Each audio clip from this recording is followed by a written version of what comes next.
أيها الذين آمنوا أنفقوا من طيبات ما كسبتم ومما أخرجنا لكم من الأرض ولا تيمموا الخبيث منه تنفقون ولستم بآخذيه إلا أن تغمضوا فيه واعلموا أن الله غني حميد. الشيطان يعدكم الفقر ويأمركم بالفحشاء والله يعدكم مغفرة منه وفضلا والله واسع عليم. يؤتي الحكمة من يشاء ومن يؤت الحكمة فقد أوتي خيرا كثيرا وما يذكر إلا أولو الألباب. وما أنفقتم من نفقة أو نذرتم من نذر فإن الله يعلم وما للظالمين من أنصار.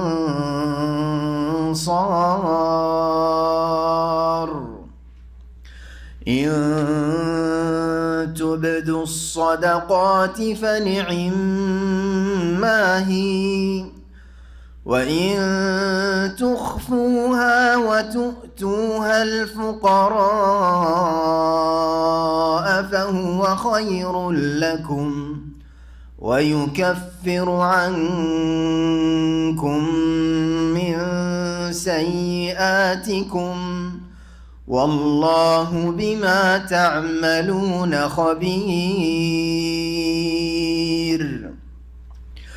ليس عليك هداهم ولكن الله يهدي من يشاء وما تنفقوا من خير فلأنفسكم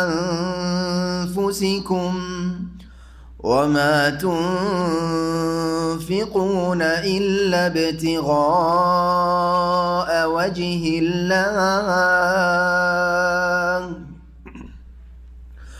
وما تنفقوا من خير يوفى إليكم وأنتم لا تظلمون. للفقراء الذين أحصروا في سبيل الله لا يستطيعون ضربا في الأرض يحسبهم الجاهل أغنياء من التعفف تعرفهم بسيماهم لا يسألون الناس إلحافا وما تنفقوا من خير فإن الله به عليم. الذين ينفقون أموالهم في سبيل الله الذين ينفقون أموالهم بالليل والنهار سرا وعلانية فلهم أجرهم عند ربهم ربهم ولا خوف عليهم ولا هم يحزنون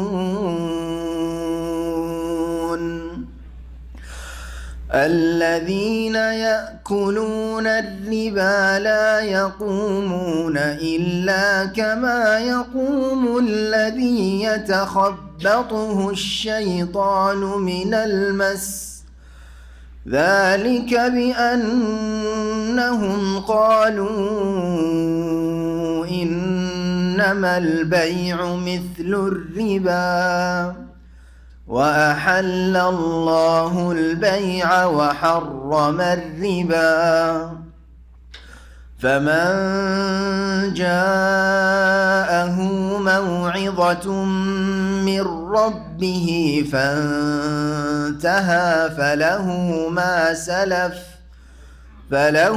ما سلف وأمره إلى الله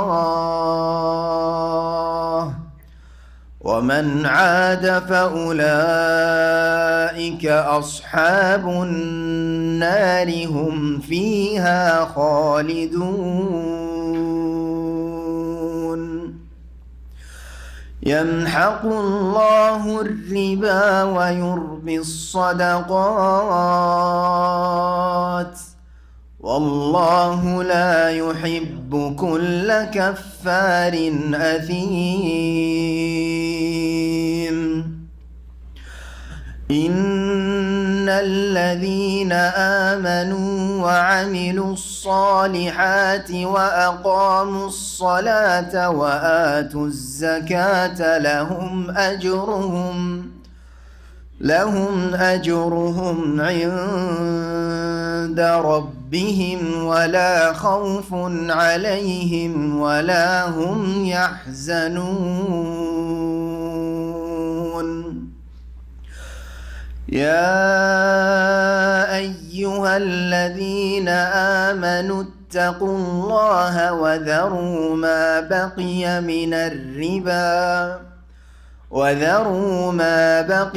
من الربا إن كنتم مؤمنين فإن لم تفعلوا فأذنوا بحرب من الله ورسوله وإن تبتم فلكم رؤوس أموالكم لا تظلمون ولا تظلمون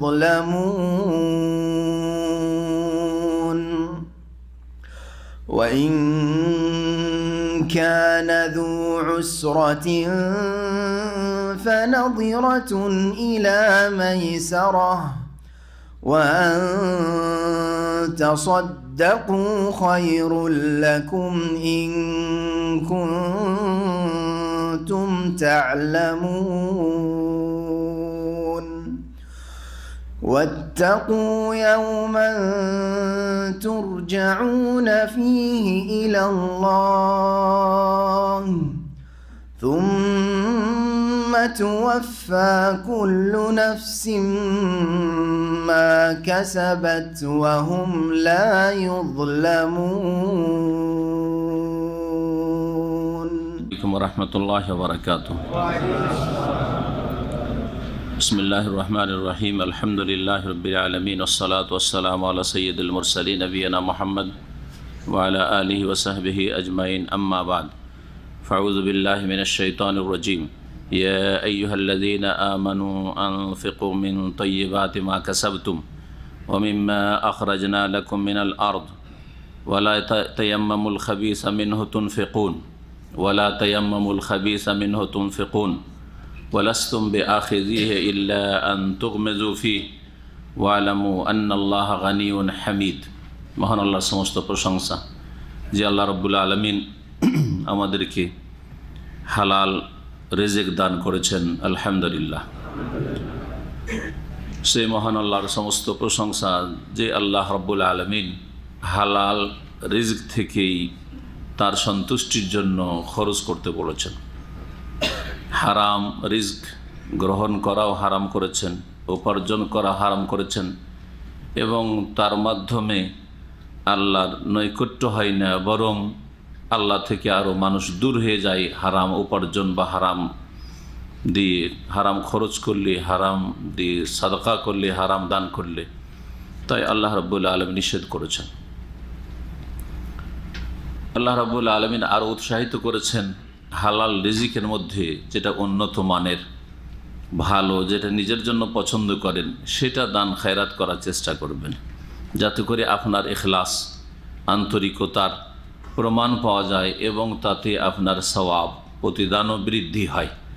আর যদি যেটা উচ্ছিষ্ট, যেটা পরিত্যক্ত, আপনি খাবেন না, আপনার পরিবার ছেলেমেয়েরা কেউ ব্যবহার করবে না, শুধু সেটাই দান করেন, তাহলে তাতে তেমন সওয়াব হয় না, কারণ তাতে ইখলাসের বড় ত্রুটি রয়েছে।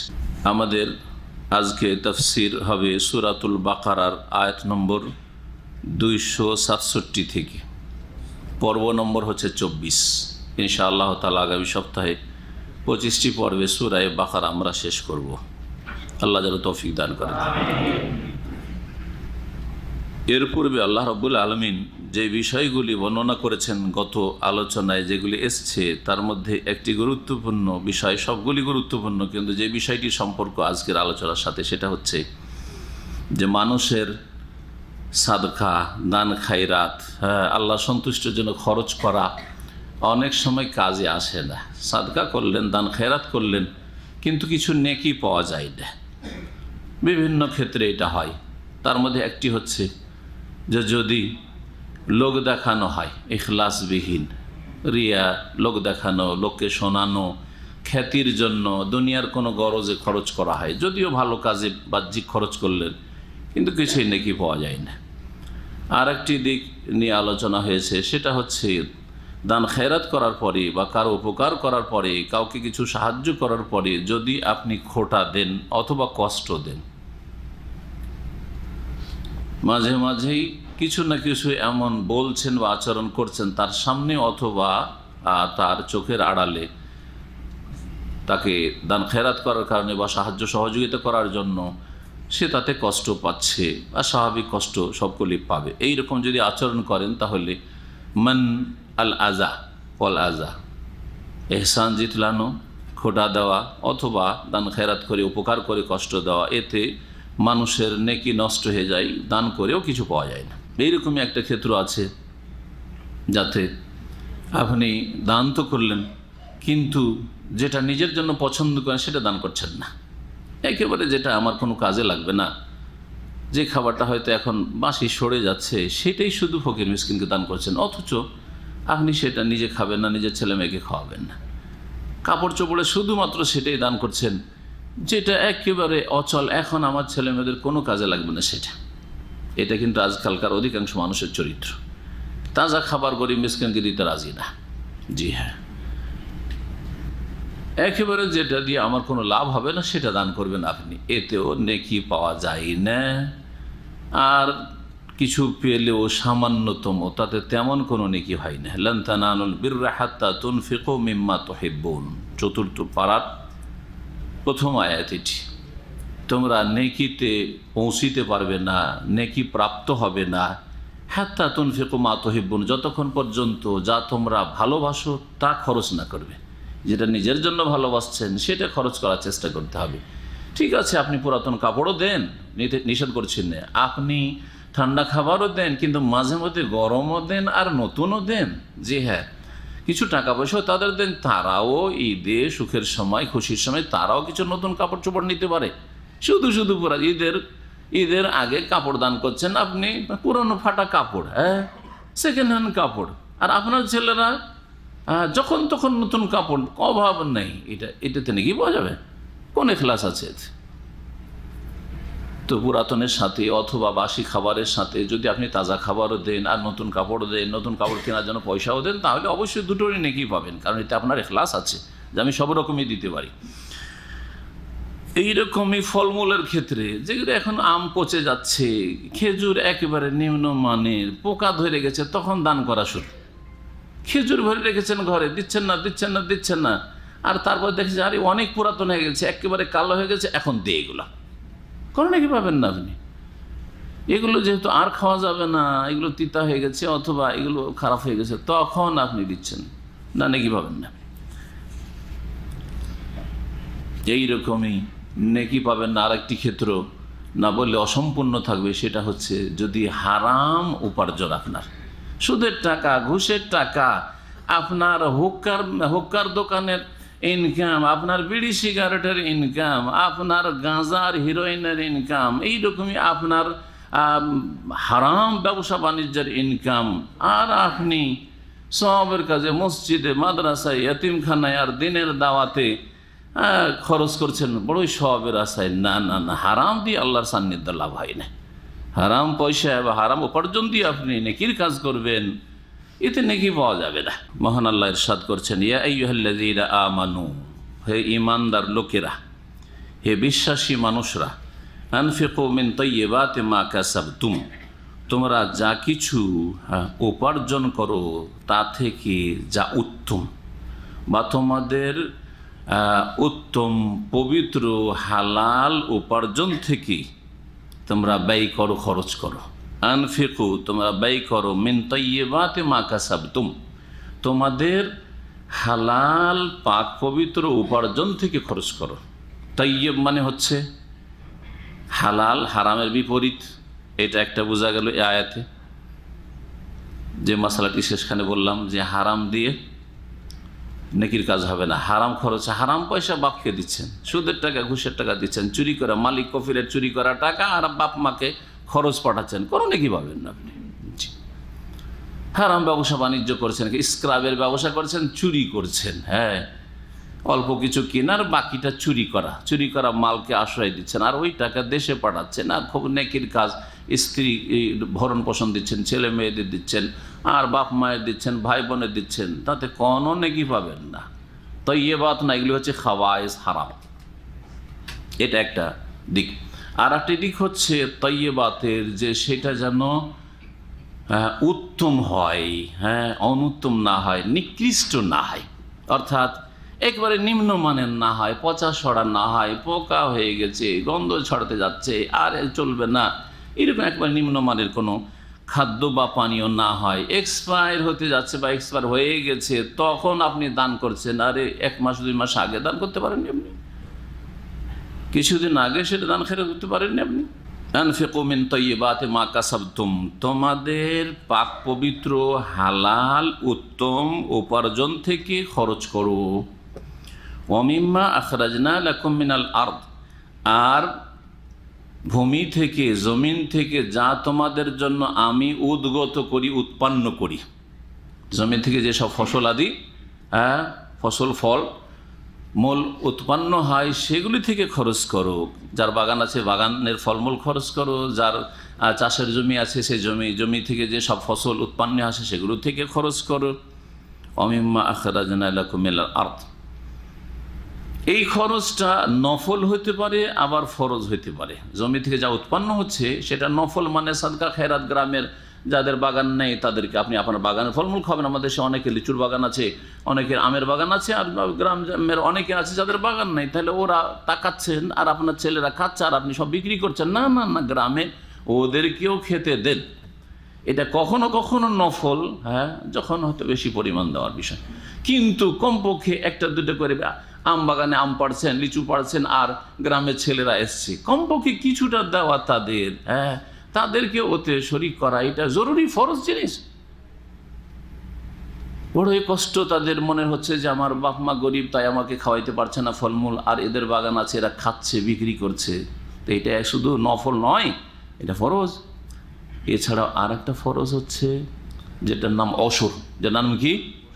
অসরের জাকাত। অসর এই জন্য বলা যে 10 ভাগের 1 বা 10 মনে 1 মন দেওয়া হয় বিনা সেচে হলে, সেই জন্য। আর 20 মনে 1 মন নিসফুল অসর, যখন সেচ করে খরচ করে ফসল উৎপন্ন করা হচ্ছে বা ফল উৎপন্ন করা হচ্ছে। তো অমিম্মা আখরাজনা লাকুম মিনাল আরদ, জমি থেকে যা উৎপন্ন আমি করছি, উদ্গত করছি, তা থেকে খরচ করো। ফলের জাকাত, খেজুরের জাকাত, কিশমিশের জাকাত, এইরকমই যেসব ফলকে রাখা যায় দীর্ঘ সময়, হ্যাঁ, সেগুলি খাওয়ার জন্য, ব্যবহার করার জন্য বা বিক্রি করার জন্য, সেগুলিতে জাকাত রয়েছে। যেগুলি তাড়াতাড়ি পচে সরে যাবে সেগুলিতে জাকাত নেই। ফসল ধান, গম, যতগুলি ডাল, খাদ্যদ্রব্য আছে, এগুলিতে যাকাত রয়েছে এই আয়াত দ্বারা প্রমাণিত। মিম্মা আখরাজনা লাকুম মিনাল আরদ। আরও একটি আয়াত রয়েছে কোরআন কারীমে, যাতে আল্লাহ বলেছেন, এর আগে তাফসীর আমাদের এসেছে, ওয়াতু হাক্কাহু ইয়াউমা হাসাদিহি, ফসল এবং ফল কাটা মারার দিনে ওর হক আদায় করো। তাহলে টাকা পয়সা যেমন বছরে একবার যাকাত দেবেন, আর নিয়ম করে নিয়েছেন অনেকে ওই রমজান টু রমজান, না ওইটা ফসলে চলবে না, ফলে চলবে না। কখন দিতে হবে? ইয়াউমা হাসাদিহি, যেদিন ফসল কেটে মেটে নিয়ে আসলেন অথবা ফলমূল পেড়ে নিয়ে আসলেন, হ্যাঁ, তখন কি করতে হবে? যাকাত দিন। এই তো হলো ইতিবাচক, এই কাজগুলি করো। ওয়ালা তায়াম্মামুল খাবিসা মিনহু তুনফিকুন, আর তোমরা নিকৃষ্ট বস্তু দান করার উদ্দেশ্য করিও না, দান করার সংকল্প নিয়ত করিও না। যে মিনহু তুনফিকুন, শুধু নিকৃষ্ট বস্তু, খবিস যেটা একেবারে অচল, যেটা আমার পরিবারের কাজে লাগবে না, ওইটা শুধু দান করবো, এটা চলবে না, এটা করবে না, আল্লাহ নিষেধ করছেন। ওয়ালা তায়াম্মাম, তায়াম্মুম মানে হচ্ছে কি বললাম? উদ্দেশ্য করা। তায়াম্মুম মানে উদ্দেশ্য করা। একটি এখানে ওয়ালা তায়াম্মামু আল্লাহ ব্যবহার, ওয়ালা তাকসুদু এর অর্থ। এই জন্য যারা এই শরীয়তের যে তায়াম্মুমের বিধান রয়েছে, তায়াম্মুমের বিধান, উজুর বিকল্প হচ্ছে তায়াম্মুম, যেমন পানির বিকল্প হচ্ছে মাটি, জি, পানির বিকল্প মাটি, আর উজুর বিকল্প হচ্ছে বা গোসলের বিকল্প হচ্ছে গোসল, বা উজু কেউ করতে পারছে না আর জরুরি তার জন্য পবিত্রতা অর্জন করা, তখন কি করবে? তায়াম্মুম করবে। তো এই তায়াম্মুমের শাব্দিক অর্থ হচ্ছে উদ্দেশ্য করা। শরীয়তের এটি টার্ম, এটি ইসলামে এই তায়াম্মুমের বিধান এসছে, তার আগে তায়াম্মুমের বিধান ছিল না। তো তায়াম্মুমকে তায়াম্মুম কেন বলা হয়? কারণ মাটির দিকে উদ্দেশ্য করা হয়। হ্যাঁ, আল কাসদু ইলা সাইদি তয়্যিব, পাক মাটিকে উদ্দেশ্য করে তাতে হাত মারা, আর তারপরে সেই দুই হাত কি করা? ফামসাহু বিওজুহিকুম ওয়া আইদিকুম মিনহু, তারপরে মুখমণ্ডলে হাত ফেরানো, মাসা করা, আর হাতের কবজি পর্যন্ত হাত ফেরানো। এটা হচ্ছে সহি সুন্নতি তরিকা তায়াম্মুমের। আর তায়াম্মুমে দুইবার মারতে হবে, আর তায়াম্মুম আপনার এই কবজি পর্যন্ত করতে হবে, এটা সহি নয়, বরং এটি হচ্ছে মওকুফ। তো যাই হোক, তায়াম্মুম শব্দটি আসলে সেই জন্য তায়াম্মুমের শাব্দিক অর্থ কি? উদ্দেশ্য করা, জি, সংকল্প করা বা উদ্দেশ্য করা। লা তায়াম্মামুল খাবিসা, নোংরা বস্তুর, নিকৃষ্ট বস্তুর উদ্দেশ্য করিও না। মিনহু তুনফিকুন, যে শুধু নোংরা বস্তু খরচ করবে, হ্যাঁ, নিকৃষ্ট বস্তুটা, নিকৃষ্ট মানের, নিম্ন মানেরটাই শুধু খরচ করবে না। ওয়ালাস্তুম বিআখিজি, কেন? তোমার বিবেকে বাধা দেয় না? আল্লাহ এখন বিবেককে নক করছেন, বিবেকে আল্লাহ আঘাত করছেন, যে তুমি একটু নিজের বিবেক দিয়ে চিন্তা করো একজন মানুষ। ওয়ালাস্তুম বিআখিজি, তোমাকে যদি কেউ নিকৃষ্ট কোনো বস্তু দান করে বা দেয় গিফটে, তো নিতে চাইবে? হ্যাঁ, একেবারে নিম্নমানের কোনো কিছু যদি তোমাকে দেয় তো নিতে চাইবে? প্রথম কথা, নিতে চাইবে না, ভাই আমি নেব না, তাই না? পানি দেখতে পাচ্ছি ডেট এক্সপায়ার, আর আমাকে যদি পানি দেন আমি নিতে চাইবো? হয় বলে দেবো যে ভাই আমি পানি খাবো না, নিয়ে যান, ঠিক না? আর যদি খুব বেশি করি তো চক্ষু লজ্জা একটা আছে, চক্ষু লজ্জা হয়তো নিয়ে নেবো, কিন্তু পিপাসা লাগলেই পানি খাবো না, ঠিক না? জুস এক্সপায়ার, আমাকে যতই প্রয়োজন হোক, যতই খিদা লোক, আমি খাবো না, ঠিক না? হ্যাঁ, আল্লাহ তাই বলছেন, ওয়ালাস্তুম বিআখিজিহি, তোমরা সেই নিম্নমানের জিনিসটা বা যেটা নিকৃষ্ট বস্তু সেটা নেবে না তোমরা, সেটা তোমরা কখনো নেবে না। ইল্লা আন তুগমিযু ফীহি, তবে যদি এই ক্ষেত্রে চক্ষু লজ্জা করো।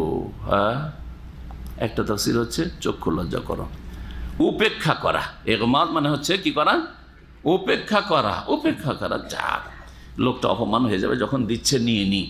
একেবারে এমন কাপড় দিচ্ছেন যেই কাপড় সাধারণত আমার ব্যবহার করা চলবে না, ধরেন হয় নেব না, ভাই আমার দরকার নাই, নেবো না, ঠিক না? আর না হলে নেওয়ার পরে ফেলে রেখে দেবো, অন্য কাউকে দিয়ে দেবো, করবো না, এটা হলো চক্ষু লজ্জা।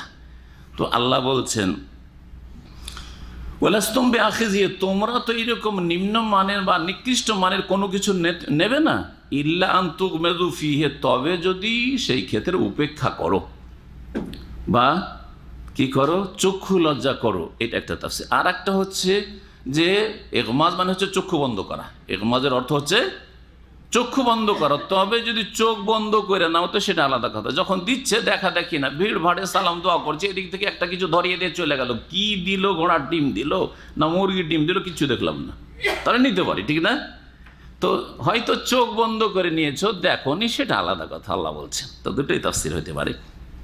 ওয়ালামু, আর জেনে রাখো, আন্নাল্লাহ গানিয়ুন হামিদ, নিশ্চয় আল্লাহ রাব্বুল আলামিন প্রশংসা, অভাবমুক্ত, গানিয়ুন অভাবমুক্ত, আর হামিদুন মানে মাহমুদুন প্রশংসিত। জি। আশ-শায়তানু ইয়াইদুকুমুল ফাকরা, শয়তান তোমাদেরকে দারিদ্র্যের কুমন্ত্রণা দিয়ে থাকে, দারিদ্র্যের প্রতিশ্রুতি দিয়ে থাকে, মানে দারিদ্র্যের কুমন্ত্রণা দিয়ে থাকে, অভাবী হয়ে যাবে। বিশেষ করে নেকির কাজে খরচ করতে গেলে তখন শয়তান মনে কুমন্ত্রণা দেয় যে এইরকম করে তুই যদি দান করিস তো তোর ছেলে মেয়ে কি খাবে, আর তোর ভবিষ্যৎ আছে, আর তোর ভাই বেরাদর আছে, তোর নিজের আত্মীয় স্বজন আছে, তুই পরকে কেন দিবি, অথচ মুসলিম ভাই ওরা বেশি মুখাপেক্ষী, তোর বাপ মা আছে, ইত্যাদি ইত্যাদি। নেকির কাজে খরচ করতে গেলে কিন্তু এগুলো কথা মগজে আসে, মুফাসসিরিনগণ বলছেন। কিন্তু পাপের কাজে যারা খরচ করে তাদের মগজে এসব কথা মোটেই আসে না। যারা পাপের কাজে অপব্যয় করে, অপচয় করে বা হারামের কাজে খরচ করছে, হ্যাঁ, বহু টাকা ধরেন ভোগ বিলাসের জন্য চলে গেল সিঙ্গাপুর, থাইল্যান্ড, আর কোথায় অস্ট্রেলিয়া ঘুরে বেড়াচ্ছে, আর কোথায় কোথায় কোন কোন দেশে কিসের জন্য যাচ্ছে, হ্যাঁ, শুধু ভ্রমণের জন্য, বিভিন্ন জায়গায় বিভিন্ন ভালো ভালো দৃশ্য দেখে আসবো, হ্যাঁ, হানিমুনে চলে গেল, লাখ লাখ টাকা খরচ করছে। পাপের জীবন, মদের জীবন, জেনার জীবন, জি হ্যাঁ, লাখ লাখ, এক রাতে 30 লক্ষ খরচ, জি হ্যাঁ। কোনোদিন তাদের চিন্তা হয় যে এই টাকাটা আমার বাপ মায়ের কাজে লাগতো, এটা আমার স্ত্রীর কাজে লাগতো, এটা আমার ভবিষ্যতে লাগতো, এইটা আমার ভাই বেরাদরকে দিতাম, কত উপকৃত হইতো, ওই কাফের দেশে ফেলে আসলাম এই টাকাগুলি, এই টাকাগুলি পাপের কাজে ফেলে আসলাম, জাহান্নামে যাওয়ার কাজে। কখনো চিন্তা করে পাপিষ্টরা? কখনো চিন্তা করে না। শুধু কাফেররা নয়, পাপিষ্ট মুসলিমরাও যারা এই ফাসিকি পাপের জীবন যাপন করছে, কখনো শয়তান ওদের মনে কুমন্ত্রণা দেয় না যে এত টাকা ফালতু ব্যয় করে দিলি, কি করলি তুই, সর্বনাশ করলি, এ কথা কিন্তু মনে আসে না। কিন্তু দিনের দাওয়াতের কাজে, মসজিদের কাজে, মাদ্রাসার কাজে, সহিহ আকীদা প্রচার প্রসারের ক্ষেত্রে ইসলামিক লাইব্রেরি একটা করতে হবে, গরিব মিসকিনকে দিতে হবে, একটা ইয়েতিমের দায়িত্ব নেন তো ভাই, আপনাকে মাসে 100 রিয়াল করে দিতে হবে।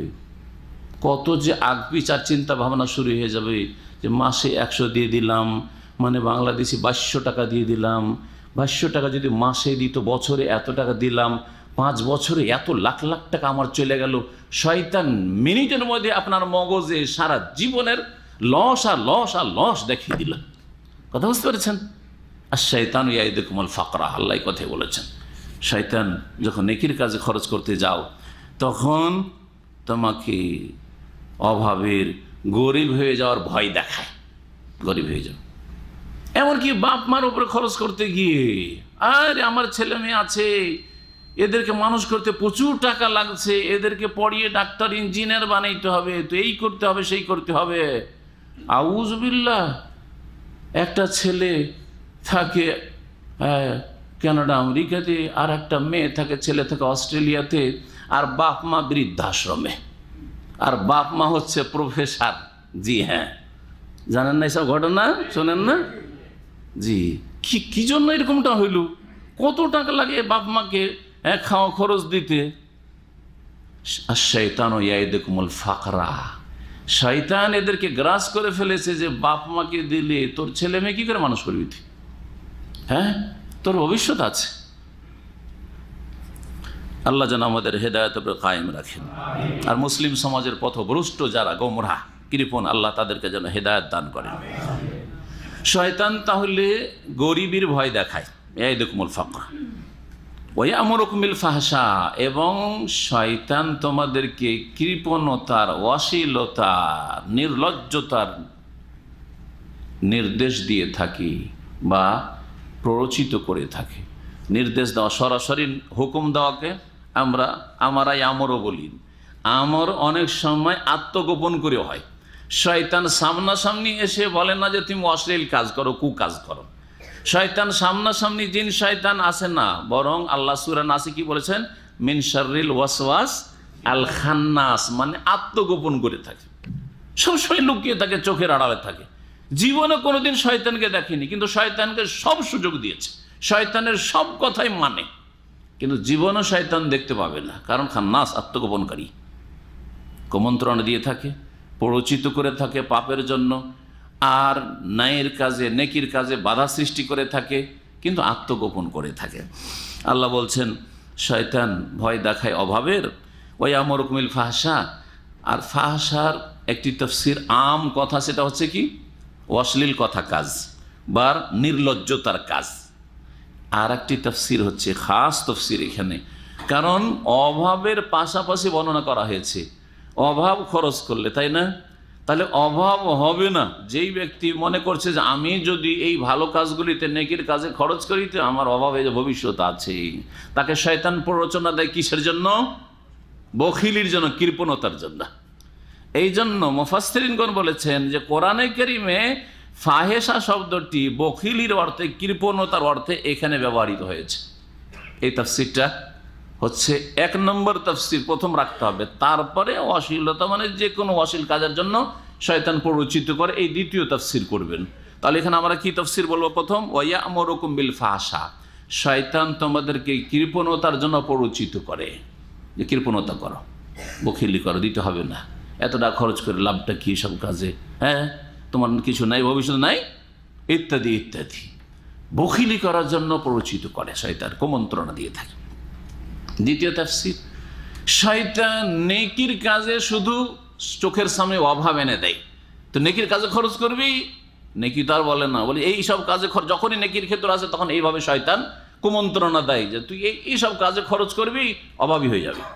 কিন্তু যখন অশ্লীলতার কাজ আসে তখন কোটি কোটি টাকা ব্যয় হয়ে যাচ্ছে, লাখ লাখ টাকা নষ্ট হয়ে যাচ্ছে, কোনো চিন্তা নেই, নির্দ্বিধায় খরচ করে যাচ্ছেন। জি, ওয়ায়ামুরুকুম বিল ফাহশা।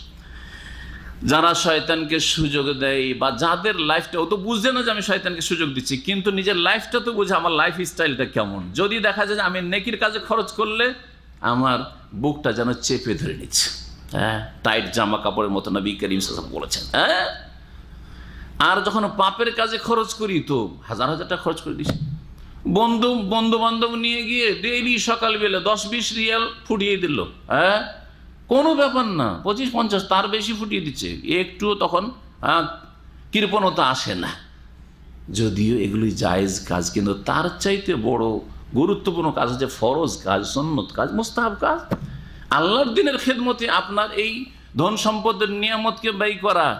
যখন ওই ক্ষেত্র আসছে 10টা টাকা একটা এতিমের জন্য, একটা বিধবার জন্য, একটা গরিবের জন্য না বের করা মুশকিল, তাহলে শয়তানকে সুযোগ দিয়েছেন। আপনার যদি লাইফটা, জিন্দগিটা এরকমই হয়, চালচলনটা, তাহলে জানবেন যে শয়তান আপনারও বিস্তার লাভ করেছে। ওয়াল্লাহু ইয়াইদুকুম মাগফিরাতাম মিনহু ফাদলা, অথচ আল্লাহ তোমাদের সাথে প্রতিশ্রুতি করছেন, ওয়াদা দিচ্ছেন কিসের? তার পক্ষ থেকে ক্ষমার, যে তোমরা দান খায়রাত করো, অভাবীদের উপর দান খায়রাত করো, দিনের স্বার্থে দান খায়রাত করো, আর তার আগে যেগুলি ফরজ, মুস্তাহাব ব্যয় বহন রয়েছে, স্ত্রীর, ছেলে মেয়ের, বাপ মায়ের, ভাই বোনদের, অসহায় দুর্বলদের, মুসলিম উম্মার নির্যাতিতদের, হ্যাঁ, রোহিঙ্গার ভাই বোনদের, ফিলিস্তিনি ভাই বোনদের, সিরিয়ান ভাই বোনদের, যেখানে মজলুম নির্যাতিত মুসলিম ভাই বোন রয়েছে তাদের জন্য খরচা করা। জি হ্যাঁ, এগুলো যদি করো তো আল্লাহ তোমাদের সাথে তার পক্ষ থেকে মার্জনার ওয়াদা করছেন, আল্লাহ ক্ষমা করে দেবেন। ওয়াফাদলান, এবং আল্লাহ অনুগ্রহের ওয়াদা করছেন, তুমি দান করবে তার উত্তম বিকল্প অনেক বেশি পরিমাণে দেবেন। দান করলে কমে না, কি হয়, বাড়ে। নবী করিম সাল্লাল্লাহু আলাইহি ওয়াসাল্লাম বারবার করে বলেছেন, কসম করে বলেছেন, মা নাকাসাত সাদাকাতুম মিন মাল, দান করলে কোনো মালধন কমে যায় না, দান করলে কমে যায় না। বাহ্যিক মনে করলেন যে আমার 1000 রিয়াল বেতন, 100 টাকা মাসে আমি দিয়ে দিচ্ছি একটা এতিমের জন্য, হয়তো 900 টাকা বাঁচলো। এটা তো বাহ্যিক, তো শয়তান আপনাকে বাধা সৃষ্টি করছে যখন এই হিসাব কষতে শুরু করছেন। কিন্তু দেখবেন যে আপনার লাইফে এত বরকত হবে, এত বরকত হবে। কিছু বাহ্যিক হয়তো দেখতে পাবেন, কিছু আভ্যন্তরীণ, বাহ্যিক না, দীর্ঘ সময় পরে পরিলক্ষিত হবে। তখন দেখতে পাবেন আপনি যে আপনি অল্প পয়সাতে আপনার ছেলেমেয়েরাকে এত সুখী জীবন দিতে পেরেছেন, বা এত আপনার পরিবার সুখী হয়েছে অল্প পয়সাতে, যে মানুষ কোটি কোটি টাকা খরচ করে মানুষ বানাইতে পারেনি, ছেলে মেয়েদেরকে গরু ছাগল বানিয়েছে। হচ্ছে না, হচ্ছে না? এটা তো আমরা পরে দেখতে পাচ্ছি। এর নাম হচ্ছে বারাকা, এর নাম হচ্ছে বরকত, যেটা অন্তর্দৃষ্টি দিয়ে দেখতে হয়। এই চক্ষু দৃষ্টি দিয়ে অনেক সময় দেখা যায় না, কখনো দেখা যায়, কখনো দেখা যায় না, কিন্তু অন্তর্দৃষ্টি দিয়ে দেখতে হয়। আল্লাহ ওয়াসিউন আলিম, এবং আল্লাহ রাব্বুল আলামিন প্রাচুর্যময়, প্রাচুর্যের মালিক তিনি, ও আলিম, এবং তিনি মহাবিজ্ঞানী। ইউতিল হিকমাতা মান ইয়াশা, আল্লাহ রাব্বুল আলামিন যাকে চান প্রজ্ঞা দান করে থাকেন। অমায়ুতিল হেকমাতা, অমায়ুতাল হেকমাতা, আর যাকে প্রজ্ঞা দেওয়া হইল, হেকমত দেওয়া হইল, কোরআন সুন্নাহর জ্ঞান দেওয়া হইল, ফাকাদ উতিয়া খাইরান কাসীরা, তাকে মহাসম্পদ দেওয়া হইল। তাকে কি দেওয়া হইল? মহাসম্পদ দেওয়া হইল।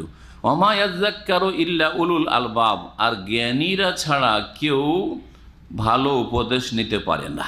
ইয়াযাক্কারু আসলে ছিল ইয়াতাযাক্কারু। ওমা ইয়াযাক্কারু ইল্লা উলুল আলবাব, জ্ঞানবানরা ছাড়া কেউ উপদেশ নিতে পারে না। এই আয়াত আল্লাহ রাব্বুল আলামিন হিকমার কথা বলেছেন। এই আয়াত সম্পর্কে বলি, তার আগে যে আয়াতটি বললাম সেই আয়াত যে নাজিল হয়েছিল এই সম্পর্কেও তাফসীর থেকে কিছু কথা বলি। মুফাসসিরিনগণ বলেছেন, বারা বিন আযিব রাদিয়াল্লাহু তাআলা আনহু থেকে বর্ণিত, যে আয়াতটি প্রথম আমরা তাফসীর করলাম, আনসারি কিছু লোক সম্পর্কে নাজিল হয়, মানে শানে নজুল। বলছেন নাযালাত ফিল আনসার, কানাতিল আনসার ইযা কানা আইয়ামে জুজাজিন নাখলি আখরাজাত মিন হাইতানিহা আকনা আল বুসরি ফাআল্লাকুহু আলা হাবলিন বাইনাল উসতুয়ানাতাইন ফি মসজিদে রাসূলিল্লাহ সাল্লাল্লাহু আলাইহি ওয়াসাল্লাম ফায়াকুলু ফুকারাউল মুহাজিরিন মিনহু ফায়ামিদুর রাজুলু মিনহু ইলাল হাসফি। আনসারীদের খেজুর বাগান ছিল, আর মুহাজিরিনরা সব সর্বহারা, মক্কা থেকে খালি হাতে এসেছেন। কেউ কেউ হয়তো ব্যবসা বাণিজ্য করে, কারণ ব্যবসা বাণিজ্য অনেকে বুঝতেন, বাড়িঘর মোটামুটি করে নিয়েছে হয়তো, কিন্তু অধিকাংশ লোকের কি ছিল না, প্রথম দিকে বাড়িঘরই ছিল না। এমনকি কিছু লোক শেষ জীবন পর্যন্ত তাদের বাড়িঘরই ছিল না, তারা আসহাবে সুফা। হ্যাঁ, এরা সুফি নয়, কারণ সুফিরা হচ্ছে বেদাতি, যারা পীর মুরিদি ধর্মে বিশ্বাসী। আর সুফা মানে একটা জায়গা ছিল তাদের জন্য, বিশেষ জায়গা মসজিদের মধ্যে, সেই জায়গাতে তারা বসতেন, যেটাকে বলা হয় বৈঠকখানা, যেমন আমাদের হয়, ওই রকম একটা তাদের উঠা বসার জন্য একটা খাস জায়গা ছিল। ওখানে তারা বসতেন, সেজন্য তাদেরকে বলা হতো আসহাবে সুফা, সর্বহারা। ওখানে তারা সারা দিন কাটাইতো, আর ওখানে তারা রাত কাটাইতো, রাত্রে ওখানে ঘুমাইতো। আর দিনে যখন নবী করিম সাল্লাল্লাহু আলাইহি ওয়াসাল্লামের দিনের আলোচনা মসজিদ নববীতে চলতো, তখন তারা দার্সে হাজির হয়ে বেশি বেশি দিন শিখতেন। তাদের শীর্ষস্থানীয় হচ্ছেন আবু হুরায়রা রাদিয়াল্লাহু তাআলা আনহু, মাত্র 3 বছরের জন্য সবচেয়ে বেশি হাদিস তার মুখস্থ, কারণ সবসময় 24 ঘন্টা মসজিদে তিনি। অন্যরা তো কিছুক্ষণ থাকে, কিছুক্ষণ থাকতে পায় না, হয়তো কাজ করে ব্যস্ত, উনি সবসময় ওখানে থাকতেন। এদের খাবার দাবার ব্যবস্থা, আনসারীরা তখন নিজের বাগান থেকে খেজুর আপনার যে গোছা, সেই বা কান্দি, কি বলেন আপনারা ওটাকে, কাঁদি, কেটে নিয়ে এসে মসজিদে নববীতে লটকে দিত।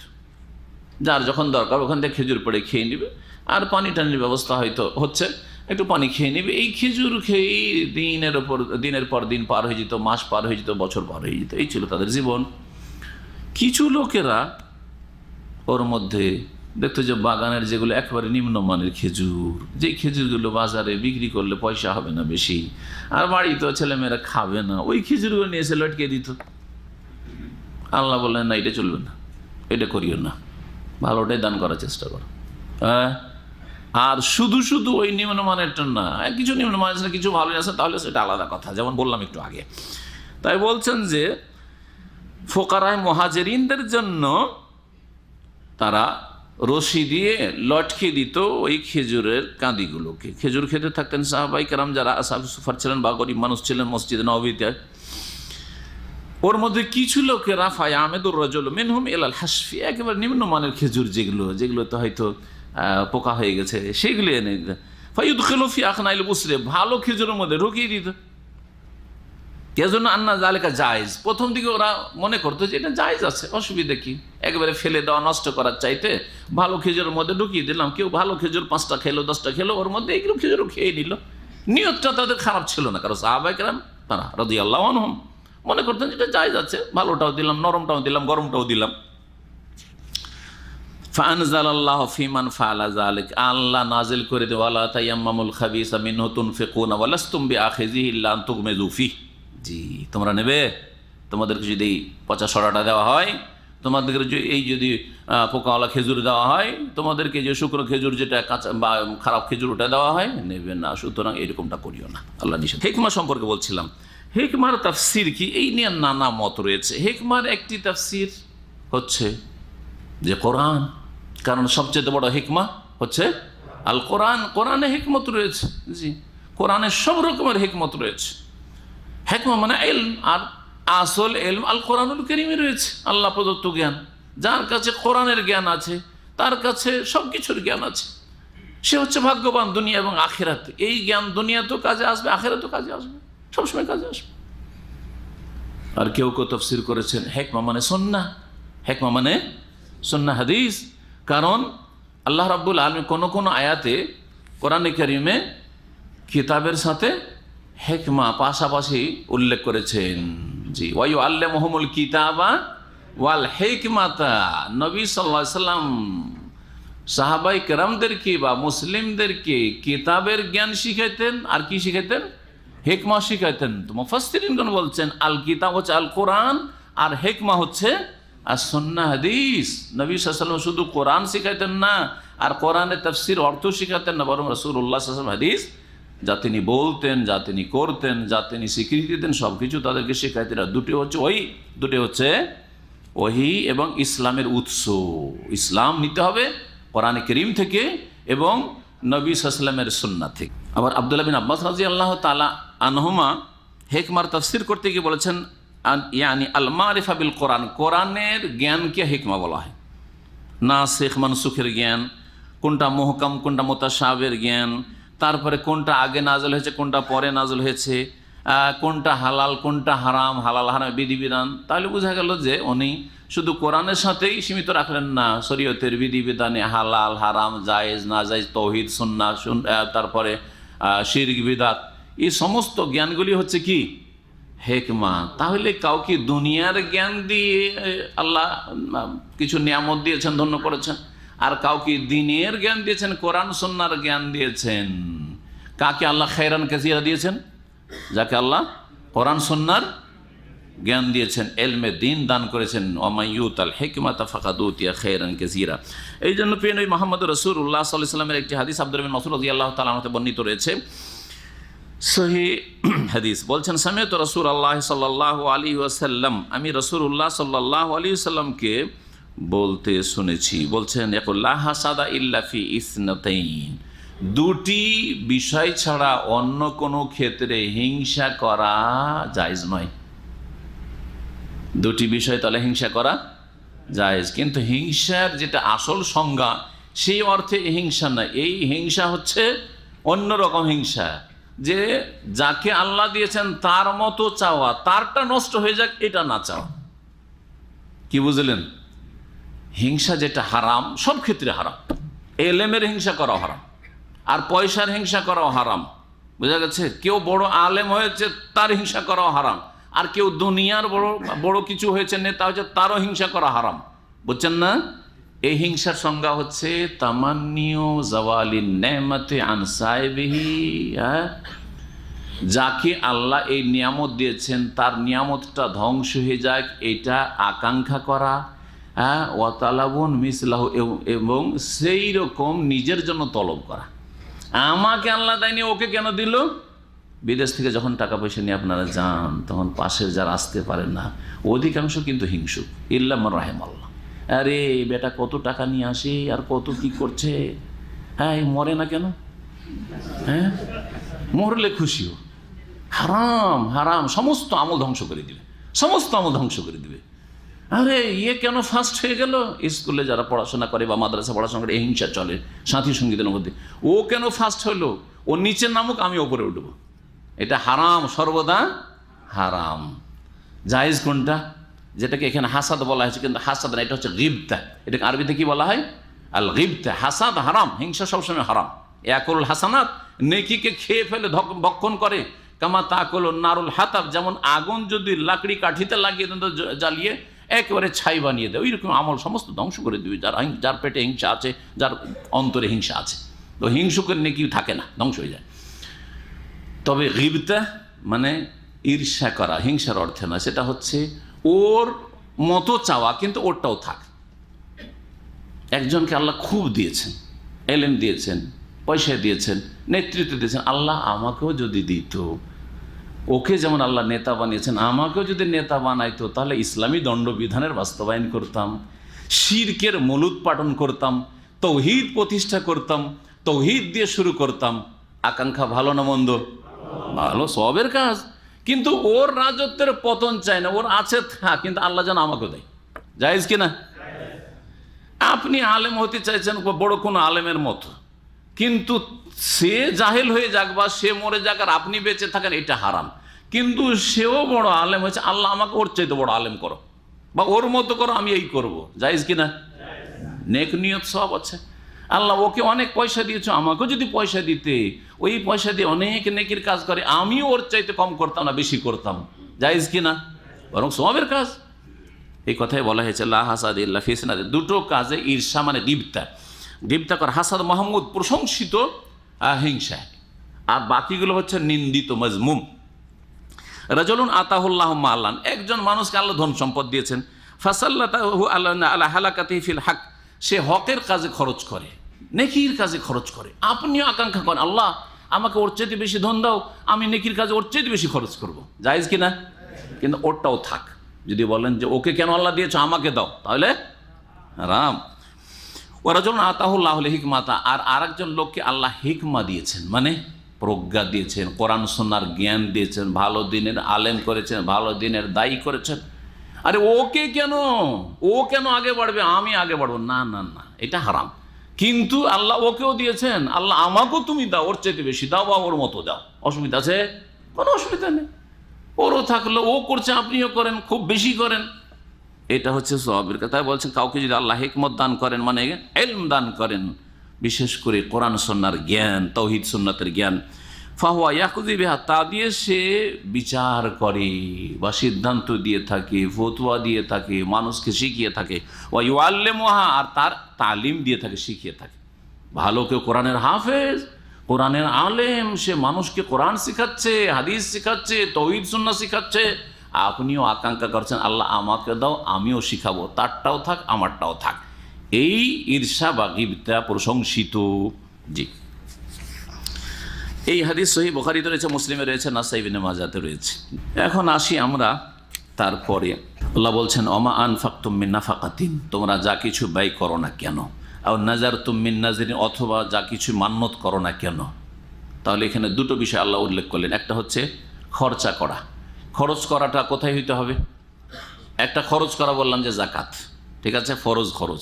আর একটা ফরজ খরচ, এর আগে আমি অনেকবারই তফসির করতে গিয়ে বলেছি, আর একটা ফরজ খরচ হচ্ছে জাকাত ছাড়া ফরজ ব্যয় বহন। ফরজ ব্যয় বহন, আপনার উপর আমার ব্যয় বহন করা ফরজ আছে কিছু, স্ত্রীর, ছেলেমেয়ের, হ্যাঁ, মা বাবার, যদি তাদের নিজের ধন সম্পদ তাদের জন্য যথেষ্ট না হয়, অবশ্যই জরুরি।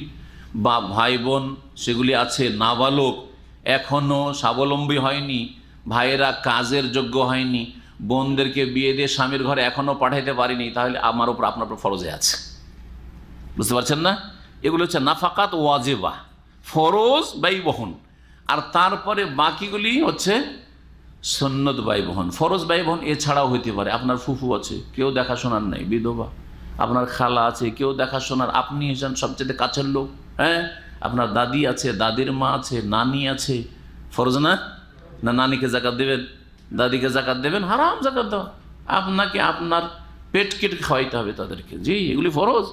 ওপরে যারা যাবে আপনার বাপ মায়ের ওপরে তাদের খরচ ফরজ যদি তারা থাকে, এবং নিচে যারা আসবে আপনার ছেলে নেই কিন্তু আপনার ছেলে মারা গেছে, আপনার ছেলের ঘরে সন্তান সন্ততি আছে, নাতি পোতা আছে, দিতে হবে না? নাতিন আছে, দিতে হবে না? খরচ দিতে হবে। জি, আপনার মেয়ে মারা গেছে আর তারপরে আপনার মেয়ের ছেলে মেয়ে আছে, আর সেই সব ছেলে মেয়ের বাপ অন্য জায়গায় বিয়ে করে ওই ছেলে মেয়েগুলোকে দেখে না, জাকাত দিবেন না? আপনার ওরসজাত, আপনার মেয়ের মেয়ে, আপনার ছেলের ছেলে মেয়ে, সুতরাং তাদেরকে দিতে হবে। এগুলো হচ্ছে নাফাকাত ওয়াজিবা। এইসব মাসাইল জানতে হবে একজন মুসলিমকে মুসলিম হিসাবে, কারণ অনেক ফরজ আপনারা পরিত্যাগ করছেন। হয়তো ধর খালাকে দেবো, ধর ফুফুকে দেবো, ও তো দূরের হইল, ও তো আমার বোনের কি বলছে ছেলে মেয়ে, বা আমার ওই নাতি না, আপনার ফরজে আছে। তাদের দেখাশোনার জন্য আপনার চাইতে বেশি কাছের কেউ নেই। যা কিছু তোমরা খরচ করবে, আও নাযারতুম মিন নাযরিন, অথবা যা কিছু মান্যত করবে। তাই মান্যত করা হচ্ছে শরীয়তের একটি বিধান, ইবাদত। যখন মান্যত করা ইবাদত, তো এটা কার জন্য হইতে হবে? আল্লাহর জন্য। আল্লাহ ছাড়া কারো জন্য যদি মান্যত হয় তার নাম কি হবে?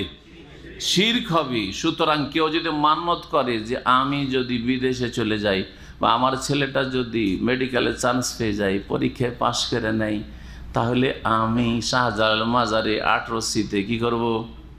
একটা খাসি পাঠাবো, গরু পাঠাবো, একটা চাদর চড়াবো। শিরক কি না? শিরকি মান্যত।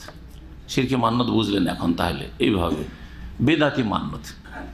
কেউ যদি মনে করে যে আমি আমার ছেলেটা যদি এবার পরীক্ষায় ভালো ফলাফল করে পাশ করে যাই, মাধ্যমিকে অমুক তমুকে, তাহলে আমি একটা মিলাদ পড়াবো বাড়িতে। বেদাত কিনা? এই বছর শবে বরাতে একটু বেশি করে হালুয়া রুটি করে খাওয়াবো সবকে। বেদাত কিনা? বেদাতি মান্যত। বোঝা গেছে না? ইত্যাদি ইত্যাদি। হারাম মান্যত, শিরক না বেদাত না, কিন্তু হারাম। আল্লাহর অসন্তুষ্টির কাজে খরচ করা শিরকেও বেদাতেও, আর অন্য আরও ক্ষেত্র আছে হারাম কাজে। যদি আমাদের এই দল আগামী ইলেকশনে পাশ করে যায়, তো আমাদের গ্রামের যতগুলি নেতা মাথা আছে বা কর্মী আছে তাদেরকে মদ খাওয়াবো। জি, মান্যত না? এটাও মান্যত, কিন্তু হারাম মান্যত, ফাসিকি মান্যত। বোঝা গেছে? 3 রকম হারামের কথা বললাম। শিরকি মান্যত ধর্মের নামে, বেদাতি মান্যত, আর এই ফাসেকদের পাপের মান্যত, এই ফাসেকি মান্যত। কথা বুঝছেন? 3টাই কিন্তু হারাম। কোনটা বড় হারাম? মদ খানোটা বেশি হারাম না? আর মাজারে খাসি জবাই করছেন ওইটা ছোট হারাম। কিন্তু মদের বিরুদ্ধে তো বলছেন আমাদের দেশের এক শ্রেণীর ইসলামপন্থীরা, জুয়ার বিরুদ্ধে বলছেন, ঠিক কিনা? আর জেনার বিরুদ্ধে বলছেন, মাশাআল্লাহ খুব ভালোই করছেন, কিন্তু শিরকের বিরুদ্ধে বলছেন না। জি হ্যাঁ, বেদাতের বিরুদ্ধে বলছেন না। কিছু যদি শিরকের বিরুদ্ধে সামান্য মাঝে মধ্যে বলেন, কিন্তু বেদাতের বিরুদ্ধে মুখ খুলছেন না। আরে এত এগুলো বললে হয়, এগুলো বললে দলের লোক কমে যাবে। কথা বোঝা গেছে? না, চলবেন। আগে শিরক বিদাত উৎখাত করতে হবে, কারণ শিরক বিদাত ধর্মের নামে করছে, ধর্মের দোহাই করছে, ধর্মকে ভেঙে খাচ্ছে, ধর্ম ব্যবসা। জি, আর যারা পাপের কাজে আমোদ ফুর্তি করছে, ইলেকশনে পাস করেছে, সেই ধর্মের নাম ব্যবহার করেন না। ওরাকে সবাই চেনে যে এরা ফাসেক। জি, কিন্তু এইসব বেদাতিগুলোকে কেউ চেনে না যে এরা বেদাতি। এই মাজারিগুলোকে কেউ চেনে না, এই পীরপন্থীদেরকে কেউ চেনে না যে এরা বেদাতি। জি, আল্লাহ যেন বুঝার তৌফিক দান করেন। মান্যত করতে হবে কমপক্ষে জায়েজ কাজে, আর যদি নেকির কাজে করেন তারও ভালো। কমপক্ষে জায়েজ কাজে, নেকির কাজে যদি আল্লাহ আমাকে কি করেন, এই কাজটি করিয়ে দেন, তাহলে আমি একটা হজ করব। হজ ফরজ করে আছেন, তারপরে আমি উমরা করব। ঠিক আছে, 10 জন লোককে উমরা করাবো, 10 জনকে হজ করাবো। এগুলো হচ্ছে নেকির মান্যত, জায়েজ মান্যত। জায়েজ মান্যত হইতে পারে, যে কোনো জায়েজ। আমাকে যদি আল্লাহ ছেলে মেয়ে, আমার ছেলেটা যদি এইরকম একটা চান্স পেয়ে যায়, তো আমি এই ছেলে মেয়েদেরকে নিয়ে একটু কোথাও একটু ঘুরতে যাব। ধরেন কোথাও একটু ভালো দৃশ্য আছে, ভালো ভিউ আছে, এখান থেকে আবহা ঘুরতে যাবো। আবহায় দার্জিলিংয়ের মতো পাহাড়, গত সপ্তাহে ছিলাম দার্জিলিং দেখার। আর কাফের দেশে দার্জিলিং দেখার শখ হবে না যারা আবহাওয়া দেখে নিয়েছে। কথা বুঝতে পারছেন না? কেন যাবেন কাফের দেশে? যদি মুসলিম দেশে দেখতে পান, তাহলে যদি আপনি ধরেন আরব আমিরাতে গিয়ে রাসুল খাইমার যদি পাহাড়ের ওইসব দৃশ্যগুলি দেখেন, তো অনেক কিছু দেখে ফেললেন আপনি। তো যদি আপনি ছেলে মেয়েকে জন্য মানত করেন যে যদি আমার এই কাজটা হয়ে যায় তো আমি ছেলে মেয়ে পরিবার নিয়ে আমি একটু ওইদিকে একটু বিনোদন করে আসবো, জায়েজ কি না? জায়েজ, কারণ জায়েজ কাজে মানত করেছে। কমপক্ষে এই জন্য বললাম যে মানতটা কি কাজে হইতে হবে? জায়েজ। যা কিছুই তোমরা ব্যয় করো না কেন আর যা কিছুই তোমরা মান্নত করো না কেন, ফাইন্নাল্লাহা ইয়ালামুহু, আল্লাহ সব জানছেন, কি নিয়তে কি অন্তর নিয়ে সব করেছে। ওমা লিয-যালিমিনা মিন আনসার, আর জালেমদের কোনো সাহায্যকারী নেই। আর সবচেয়ে বড় জালেম হচ্ছে শিরককারী, তারপরে জালেম হচ্ছে বিদাতি, আর যে কোনো পাপী হচ্ছে জালেম। মানুষের জুলুম করলেও জালেম, আল্লাহর হক নষ্ট করলেও জালেম, আর রাসূল সাল্লাল্লাহু আলাইহি ওয়াসাল্লামের হক নষ্ট করে বেদাত করলেও জালেম, আর বাপ মায়ের হক নষ্ট করলেও জালেম। মহান আল্লাহ বলছেন তারপরে আয়াত নম্বর 271, ইন তুবদু সাদাকাতি ফানি'ম্মা হি ওয়া ইন তুখফুহা ওয়া তু'তুহাল ফুকারা ফাহুয়া খায়রুল লাকুম ওয়া ইউকাফিরু আনকুম মিন সাইয়্যাতিকুম আল্লাহু বিমা তা'মালুনা খাবীর।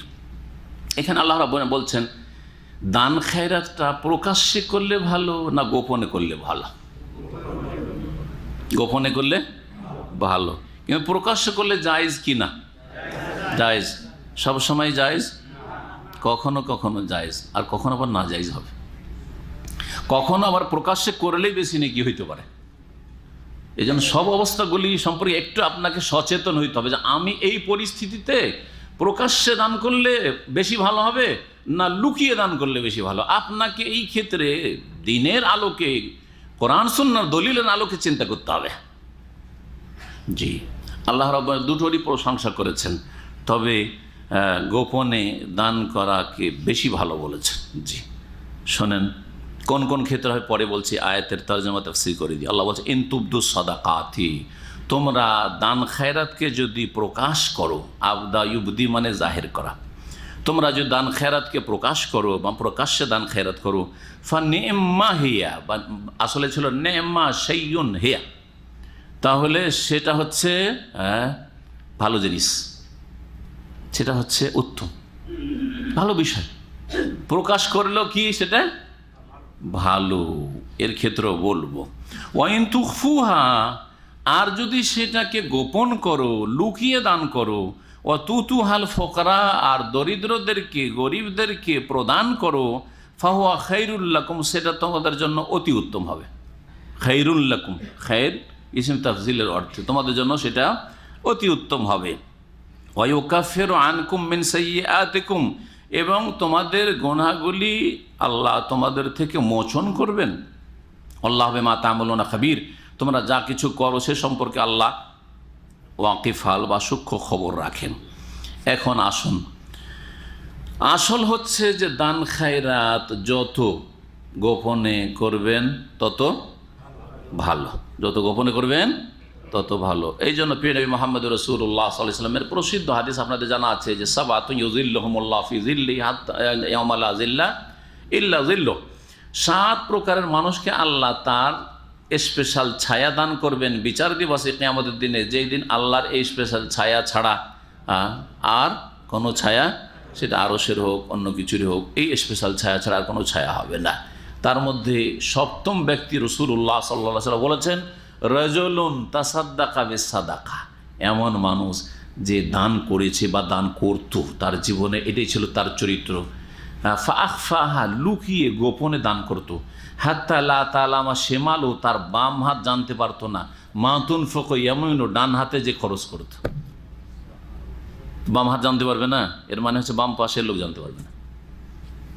ডান দিক থেকে পকেট থেকে বের করে এইদিকে ফকির মিসকিন কেমনভাবে দিলে, বাম দিকে লোকটা আছে বুঝতেই পারলো না, জানতেই পারলো না, এইটা বোঝানো হয়েছে। কথা বুঝতে পারছেন না? এতে বোঝানো হয়েছে এইভাবে হোক বা যেইভাবে হোক এমনভাবে দিচ্ছেন, আপনি দান খায়রাত করছেন, আপনার স্ত্রী জানতে পারে না, এটা ভালো না? না স্ত্রীকে জানাইতে হবে? জরুরি না।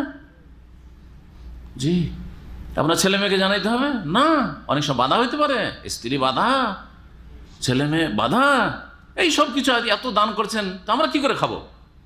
আপনি ছেলে মেয়ের ভবিষ্যৎ নিয়ে চিন্তা করছেন না, স্ত্রী ঝগড়া শুরু করে দিবে। আমার সাথে এক মাদানী সাহেব ছিলেন শিক্ষকতার জামানে, আজকের থেকে 23 বছর আগে, 20 বছর এখানে, তার আগে 3 বছর বড় এক জামিয়াতে যখন পড়াইতাম, তখন 12 জন সেখানে মাদানী ছিলাম 40 জন স্টাফের মধ্যে। তো একজন মাদানী সাহেব জাযাল্লাহ, খুব ভালো মানুষ, তিনি ওই মাসে বেতনটা পেলেই বাপ মার কাছে টাকা পাঠাতেন, যেদিন টাকা পাঠাতেন সেই দিন থেকে তার স্ত্রী এত গরম হয়ে যেত 3 দিন কথা বলতো না, 3 দিন রাগ করে থাকতো। চিন্তা করেন যদি আলেমদের স্ত্রী এত মাঝে মধ্যে হয়ে যায়, তো আপনাদেরকে কত ধৈর্য ধরতে হবে। আর শক্ত ধৈর্য ধরতেও শক্ত থাকতে হবে, না ঝুঁকে গেলে হবে না যে স্ত্রী দিতে চায় না তো কি করব। আর স্ত্রী আপনার টাকার মালিক, আপনার বাপকে দিবেন, আপনার মাকে দিবেন, আপনার আল্লাহ ফরজ করেছেন, আপনার স্ত্রীর অধিকার কি আছে বলার? জি, আপনি কোথায় দান খেরাত করবেন, ও খাওয়ার মালিক, পড়ার মালিক, ওরটা দিলেই হইল, তারপরে ওর আর কিছু বলার অধিকার আছে শরীয়তে? কোন অধিকার নেই। বোঝা গেছে কিনা? জি, এইরকম আপনাকে একজন স্বামীর মতো স্বামী হইতে হবে। কাওয়ামুন আলান নিসা, পুরুষকে আল্লাহ নেতৃত্ব দেন, আপনাকে নেতা হইতে হবে। আপনি আবার তার ভক্ত হয়ে গেলে হবে না। জি হ্যাঁ, তার অধীনে চলে আসলে হবে না যে তাকে নেতৃত্ব দিয়ে দিয়েছেন, যে নারী নেতৃত্ব আমার বাড়িতেই, বাইরে যাওয়ার দরকার কি। জি, দান করার ক্ষেত্রে আসল হচ্ছে যত গোপনে দিবেন তত ভালো। পাশের বাড়িতেই আপনি একজন এতিম আছে, একটা বিধবা আছে, তার আপনি ভরণ পোষণের দায়িত্ব নিয়েছেন, আপনার পরিবার কেউ জানে না। এটা হচ্ছে যে বাম হাত জানতে পারলো না, পাশের লোক ঘনিষ্ঠ বন্ধু জানে না, জি আত্মীয় স্বজন ভাইরা জানেন না, মায়ের পেটের ভাই জানে না, কিন্তু আপনি করছেন এই কাজ। জি, এইরকম হওয়া উচিত। তো আসল হচ্ছে গোপনে দান করা, কিন্তু কখনো কখনো প্রকাশ্যে দান করতে হবে। কখন প্রকাশ্যে দান করতে হবে? যখন এতটা দান খেরাতের প্রয়োজন রয়েছে বা এত পরিমাণ দরকার রয়েছে যেটা আমার দ্বারা সম্ভব না, আমি একাই এই বোঝা বহন করতে পারবো না, তখন কি করতে হবে? প্রকাশ্যে দান করতে হবে।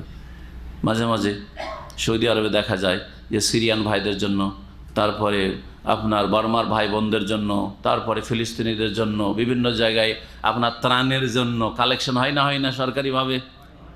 তখন যদি লুকিয়ে লুকিয়ে দান করেন তাহলে বাকিরা দান করবে। সুতরাং ওখানে যদি টিভির পর্দাতে এসে কেউ দান করে যে আমি দিয়ে দিলাম 1 মিলিয়ন দিয়ে দিলাম, আমি দিয়ে দিলাম এত, আমি দিয়ে দিলাম এত, তাহলে এটা ভালো কাজ হবে না? যখন আপনি দেখবেন যে একজনের বেতন 3,000 আর সে 10,000 রিয়াল দান করলো, 3 মাস 4 মাসের বেতন দিয়ে দিতে পারলো, আপনি চিন্তা করেন আমার তো 10,000 রিয়াল বেতন, তাহলে আমি 1 মাসের বেতন দেওয়াটা কোনো ব্যাপার না, আমি আরও বেশি দেবো, ঠিক কিনা? এইভাবে আমাদের যে মুসলিম উম্মার যে সমস্যাগুলি রয়েছে, আর্থিক সমস্যা বা সংকট, সেগুলির সমাধান আমরা দিতে পারবো।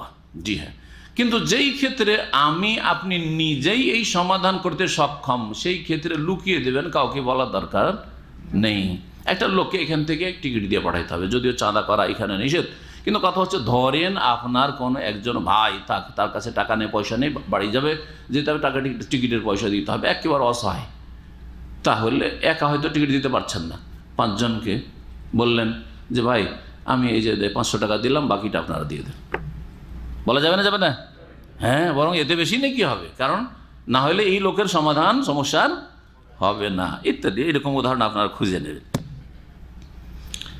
প্রকাশ্যে দিতে হবে আর একটি ক্ষেত্রে অনেক ওলামারা বলেছেন, সেটা হচ্ছে ফরজ জাকাতটা প্রকাশ্যে দিতে হবে, লুকিয়ে নয়। কেন? যাতে লোকেরা আপনার ওপর অপবাদ না দেয় যে কৃপণ জীবনে কোনোদিন জাকাত দিল না। আপনি গ্রামে লুকিয়ে লুকিয়ে যদি জাকাত দেন আর অনেক টাকার মালিক, তো গ্রামবাসী কি বলবে? নাম্বার 1 বকির জীবনে জাকাত দেয় না, বলবে না? এই তোহমত থেকে, মিথ্যা অপবাদ থেকে বাঁচার জন্য প্রকাশ্যে জাকাত দেওয়া উচিত। জি, অনেক ওলামারা এই কথা বলেছেন, জাকাত দিতে হবে, জাকাত দেওয়া ভালো প্রকাশ্যে। বাকি ক্ষেত্রগুলি, বাকি যতগুলি ক্ষেত্র হবে, এই দুটো ক্ষেত্র ছাড়া সেগুলিতে গোপনে দান খেরাত করলে উত্তম। বিশেষ করে যখন একজন দরিদ্র মিসকিন অভাবীর হাতে ধরাচ্ছেন, তখন গোপনে দেবেন। ধরেন একজন এখানে অভাবী মানুষ আছে, আর তাকে আমি দান করব, আপনাদের সামনে 500 রিয়াল ধরিয়ে দিলাম, এতে শয়তান আমার অন্তরে ঢুকবে না? ঢুকবে না? অবশ্যই ঢুকে যাবে। কথা বলছেন? চেষ্টা করবে ঢোকার, একবারে যথাসাধ্য চেষ্টা করবে। এইরকম এখলাস লোক পাওয়া মুশকিল আজকাল। এখন যখন একটা দিক, আর একটা দিক হচ্ছে যদি নাও ঢুকে রিয়া ধরেন, এই লোকটা সম্মানিত হইল না অপদস্থ হইল? অপদস্থ হইল। কিন্তু লোকটাকে বাইরে ডেকে নিয়ে গেলাম, চলেন এদিকে চলেন, তারপরে নিয়ে গিয়ে নির্জনে দিয়ে দিলাম। আপনাদের সামনে লোকটার মান সম্মান বহাল থাকলো না থাকলো না? আপনারা বুঝতেই পারলেন না যে এই লোক ভিক্ষুক বা এই লোক অভাবী, এই লোক জাকাত নিল, এই লোক সাদকা নিল, এই লোক কারো হেল্প নিল, জানতেই পারলো না, সম্মানটা বজায় থাকলো তার। এই জন্য যেখানে কোরআনের আয়াতে লক্ষ্য করুন, কোরআনকে ভালোভাবে বোঝার চেষ্টা করুন, দেখছেন ওয়াইন তুফুহা, আর যদি তোমরা গোপনে দান করো, অতুতু হাল ফোকারা, আর গরিবকে প্রদান করো, তাহলে বুঝে গরিবকে যখন সরাসরি দিতে যাবে তখন লুকিয়ে দেবে। একটা বস্তা চাউল পাশের বাড়িতে গরিব আছে, এতিম আছে, বিধবা আছে, ওদের বাড়িতে দিতে যাচ্ছেন, গ্রামবাসীকে জানিয়ে দেবেন না, রাতের অন্ধকারে লুকিয়ে যখন কেউ দেখছেন না তখন দেবেন। জি, মসজিদে এসছেন নামাজ পড়তে, লোকটাকে বলছেন যে চলো তোমাকে এক বস্তা চাউল দেবো, বলবেন না? মোটেই না। বরং তাকে লুকিয়ে তার বাড়িতে দিয়ে চলে আসবেন, যাতে আশেপাশের লোকেরা টের না পায়। ওর সম্মান বহাল থাকলো, খাচ্ছে, পরের সাদকা খাচ্ছে, কিন্তু কেউ গ্রামবাসী জানে না, ইজ্জতের সাথে সে বসবাস করছে। যদি কেউ গোপনে দান করে, সেই ক্ষেত্রে আল্লাহ বলছেন সেটা তোমাদের জন্য অতি উত্তম হবে। ওয়ায়ুকাফিরু আনকুম মিন সাইয়্যাত, তোমাদের গুনাহগুলিকে আল্লাহ মোচন করবেন, এটা অতিরিক্ত আল্লাহ বোনাস বলছেন। প্রথমটাতে কিন্তু বলছেন ইনতুবদু সাদাকাতে, যদি দান খায়রাত প্রকাশ্যে করো, ফানিম্মা, সেটা ভালো, কিন্তু তাতে গুনহার কাফারা হবে, এই কথা আল্লাহ বলেননি, বুঝছেন না? তাহলে বোঝা গেল যে গোপনে দান করে যদি সমাধান হয়ে যায় সমস্যার, তাহলে এতে বেশি ফজিলত রয়েছে। তারপরে আল্লাহ বলছেন লাইসা আলাইকা হুদাহুম ওয়ালাকিন্নাল্লাহ ইয়াহদি মান ইয়াশা। অনেক লোক আছে যাদেরকে হেদায়েতের চেষ্টা করলেও হেদায়েত হয় না, তখন আমরা আক্ষেপ করি, বিশেষ করে আপনজন যদি হয় খুব কষ্ট লাগে। বাপ মা শিরক বিদআত করছে, হেদায়েত করতে পারেন না, ছেলে মেয়েকে চেষ্টা করেছেন, ছেলেকে নামাজি বানাবার, নামাজ পড়েন না, বাপকে খুব কষ্ট লাগে, লাগে না? লাগে না? আল্লাহ সান্ত্বনা দিচ্ছেন, নবী রসুলদের সাথে এরকম হয়েছে। জি হ্যাঁ, তোমার কাজ হচ্ছে প্রচেষ্টা চালানো, মেহনত করা, আর ফলাফল রেজাল্ট কার হাতে? আল্লাহর হাতে। আল্লাহর কাছে দোয়া করো, দাওয়াত দাও, দোয়া করো। দোয়া এবং দাওয়া দুটো কাজ ভুলবেন না। তরবিয়তের ক্ষেত্রে বা মানুষকে হেদায়েত করার ক্ষেত্রে আল্লাহর কাছে দোয়াও করেন এবং দাওয়াত দিতে থাকেন। বলছেন আল্লাহ লাইসা আলাইকা হুদাহুম, হে নবী, তোমার দায়িত্ব তাদের হেদায়েত করা নয়, বা তোমার ক্ষমতা তাদের হেদায়েত করা নয়। ওয়ালাকিন্নাল্লাহ ইয়াহদি মান ইয়াশা, তবে আল্লাহ যাকে চাইবেন সঠিক পথে চলার তৌফিক দেবেন, সঠিক পথে অটল থাকার তৌফিক দেবেন। এটা তৌফিকের অর্থে, আল্লাহ যেটা করেন সেটার অর্থ হচ্ছে হেদায়েত, তৌফিকের। আর মানুষ যেটা চেষ্টা করে, রাসূলুল্লাহ সাল্লাল্লাহু আলাইহি সাল্লাম থেকে শুরু করি, কোরআনে কারীম দ্বারা হেদায়েত, রাসূলুল্লাহ সাল্লাল্লাহু আলাইহি ওয়াসাল্লাম, আম্বিয়া রসুলগণ দ্বারা হেদায়েত, মানুষের হেদায়েত করার চেষ্টা করে, এটা হচ্ছে রাস্তা দেখানোর ক্ষমতা আছে আমাদের, কিন্তু গন্তব্য স্থানে পৌঁছে দেওয়ার তৌফিক দেওয়ার, শক্তি সামর্থ্য দেওয়ার তৌফিক আমাদের নেই। সেটা আল্লাহর কাজ, সেটা আল্লাহর কাজ। ওমা তুনফিকু মিন খাইরিন ফালিআনফুসিকুম, আর যা কিছু তোমরা কল্যাণমূলক খরচ করো তা তোমাদের নিজের জন্যই করছো। খরচ করে যাবেন, সাদকা করবেন, যাকাত দিবেন, দিনের কাজ করবেন, সময় শ্রম দেবেন আল্লাহর রাস্তায়, এটা তোমাদের নিজের কাজে লাগবে। ওমা তুনফিকুনা ইল্লা ইবতিগা ওয়াজহিল্লাহ, আর তোমরা একমাত্র আল্লাহর সন্তুষ্টির জন্য খরচ করবে। এই মাটা হচ্ছে নাফিয়া, আর আগের মা বা তারপরেও যে মাগুলি আসছে এগুলি হচ্ছে মা মৌসুল, আরবি গ্রামার যারা বোঝে। ওমা তুনফিকু মিন খাইরিন, যা কিছু তোমরা কল্যাণমূলক খরচ করবে, ফালে আনফিকু, তা যা, এই যায়ের অর্থ এটা মা মৌসুল, তা তোমাদের নিজের জন্য হবে। আর ওমা তুনফিকুনা ইল্লা ইবতিগা ওয়াজহি, ইল্লার আগে যে মা এসছে এটা নায়ের অর্থ, মা মানে না, মা মানে লায়ের অর্থে যেটা হয়। তোমরা আল্লাহর সন্তুষ্টি ছাড়া অন্য কোনো উদ্দেশ্যে খরচ করবে না, যা কিছু খরচ করবে আল্লাহর সন্তুষ্টির মাধ্যমে, পরকালের চিন্তায় চিন্তিত হয়ে আল্লাহর সন্তুষ্টির মাধ্যমে পরকালের মুক্তি লাভ করবে। ওমা তুনফিকু মিন খাইরিন ইউআফা ইলাইকুম, আর যা কিছু কল্যাণমূলক খরচ করো, এটাও মা মৌসুল, যা কিছু কল্যাণমূলক খরচ করো তোমাদেরকে তার পূর্ণ মাত্রায় প্রতিদান দেওয়া হবে। ইউআফা ইলাইকুম, পূর্ণরূপে বদলা দেওয়া হবে। ওয়া আনতুম লা তুযলামুন, আর তোমাদের সাথে অবিচার করা হবে না, তোমরা জুলমের শিকার হবে না। এমন নয় যে আপনি অনেক ভালো কাজ করলেন আর সব আল্লাহর কাছে বদলা কম পেলেন, এটা হচ্ছে অবিচার। এটাও হবে না যে কেউ নেকির কাজ কম করলো তাকে বেশি দেওয়া হইলো, কেউ নেকির কাজ বেশি করলো কিন্তু কম দেওয়া হইলো, এইরকম করা হবে না।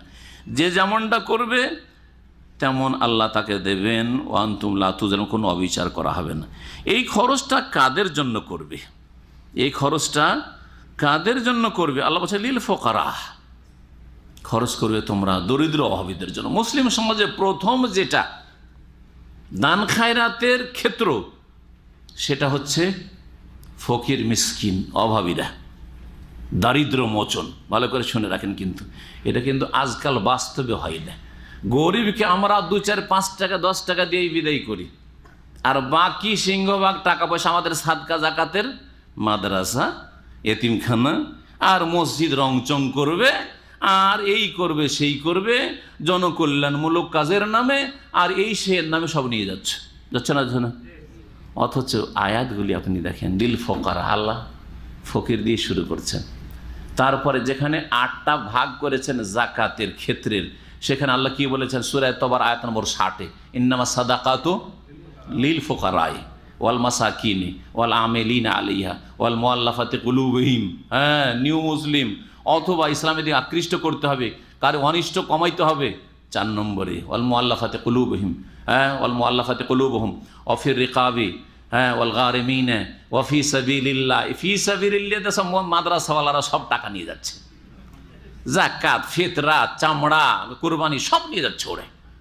অথচ কয় নম্বরে দেখেন। আর তারপরে ফি সাবিলিল্লাহ তো ওরা আসবে কিনা এইটা নিয়ে বড় ইখতিলাফ ওলামাদের রয়েছে, আইম্মাদের রয়েছে। একদল বলছে ফি সাবিলিল্লাহ মানে জিহাদ ফি সাবিলিল্লাহ, বদর ওহুদের মতো যদি হয়, খন্দকের মতো হয় তখন। আর তারপরে সিংহভাগ সব তারাই লুটপাট করে নিয়ে যাচ্ছে। আল্লাহু আকবার। তাহলে আমাদের সাদাকা, জাকাত আর এই কোরবানির চামড়া আর ফিতরা, এসবগুলির সহি ক্ষেত্রে কিন্তু ব্যয় হয় না, যার ফলে মুসলিম সমাজের দারিদ্র মোচন হচ্ছে না। জি, ওয়াবনিস সাবিল 8 নম্বরে মুসাফির ইবনিস সাবিল। আমি সবগুলি বর্ণনা করলাম না, দেখাতে চাইলাম আল্লাহ 1 নম্বরে ফুকারা, 2 নম্বরে মিসকিন। ফকির যার একবারও খাবার নেই হয়তো, মিসকিন যার হয়তো 1 বার 2 বার আছে কিন্তু 3 বার রাতে কি খাবে নেই। 20 দিনের খাওয়া দাওয়া, ছেলে মেয়েদের খাওয়া দাওয়ার বেতন পায়, 10টা দিন তার চলে না, 5টা দিন চলে না। অথবা খাওয়া দাওয়া কোনো রকম চলে যায় কিন্তু শীত বস্ত্রের টাকা নেই, চলে যাচ্ছে সব কিছু, কাপড় চোপড়ের ব্যবস্থা করতে পারছে, হঠাৎ করে অসুস্থ হয়েছে, অপারেশন করতে হবে, সে অপারেশনের চিকিৎসার পয়সা নেই। কি বলবেন? ফকির বলবেন না, কি বলবেন? মিসকিন। জি হ্যাঁ, 1 নম্বরে 2 নম্বরে এরা, তারপরে অন্যরা। মহান আল্লাহ তাই বলছেন যে লিল ফুকারা, এই দান খেরাত হবে, খরচ হবে ফকির দরিদ্র অভাবীদের জন্য। আল্লাযীনা উহসিরু ফি সাবিলিল্লাহ, বিশেষ করে ওই সব দরিদ্ররা নবী সাল্লাল্লাহু আলাইহি সাল্লামের আমলে সাহাবায়ে কেরামদের যে অবস্থাটা ছিল, বিশেষ করে মুহাজিরিন, উহসিরু ফি সাবিলিল্লাহ, যারা আল্লাহর রাস্তায় আবদ্ধ, আল্লাহর রাস্তায় আবদ্ধ, নড়তে চড়তে দেওয়া হয় না, বন্দি করে রাখা হয়েছে, ধরে রাখা হয়েছে, তাদেরকে কাজকর্ম করতে দেওয়া হয় না। মক্কাতে কিছু লোককে বন্দি করে দিয়েছে, হিজরত করে আসছিল তারা। মদিনায় কেউ এসেছে কিন্তু তাদের দেখাশোনার কেউ নেই, সর্বহারা বাড়ি নেই, ঘর নেই, ইনকাম সোর্স নেই, কিচ্ছু নেই। এসছে কিসের জন্য? উহসিরু ফি সাবিল, আল্লাহর রাহে নবী করিম সাল্লাল্লাহু আলাইহি সাল্লামের সাহায্য সহযোগিতা করার জন্য, দ্বীনের খেদমতের জন্য তারা নবী সাল্লাল্লাহু আলাইহি সাল্লাম হিজরত করেছেন, আমরাও হিজরত করব। আর কোনো স্বার্থ তাদের মদিনা আসার ছিল না। উহসিরু ফি সাবিলিল্লাহ, আল্লাহর কাজে আবদ্ধ।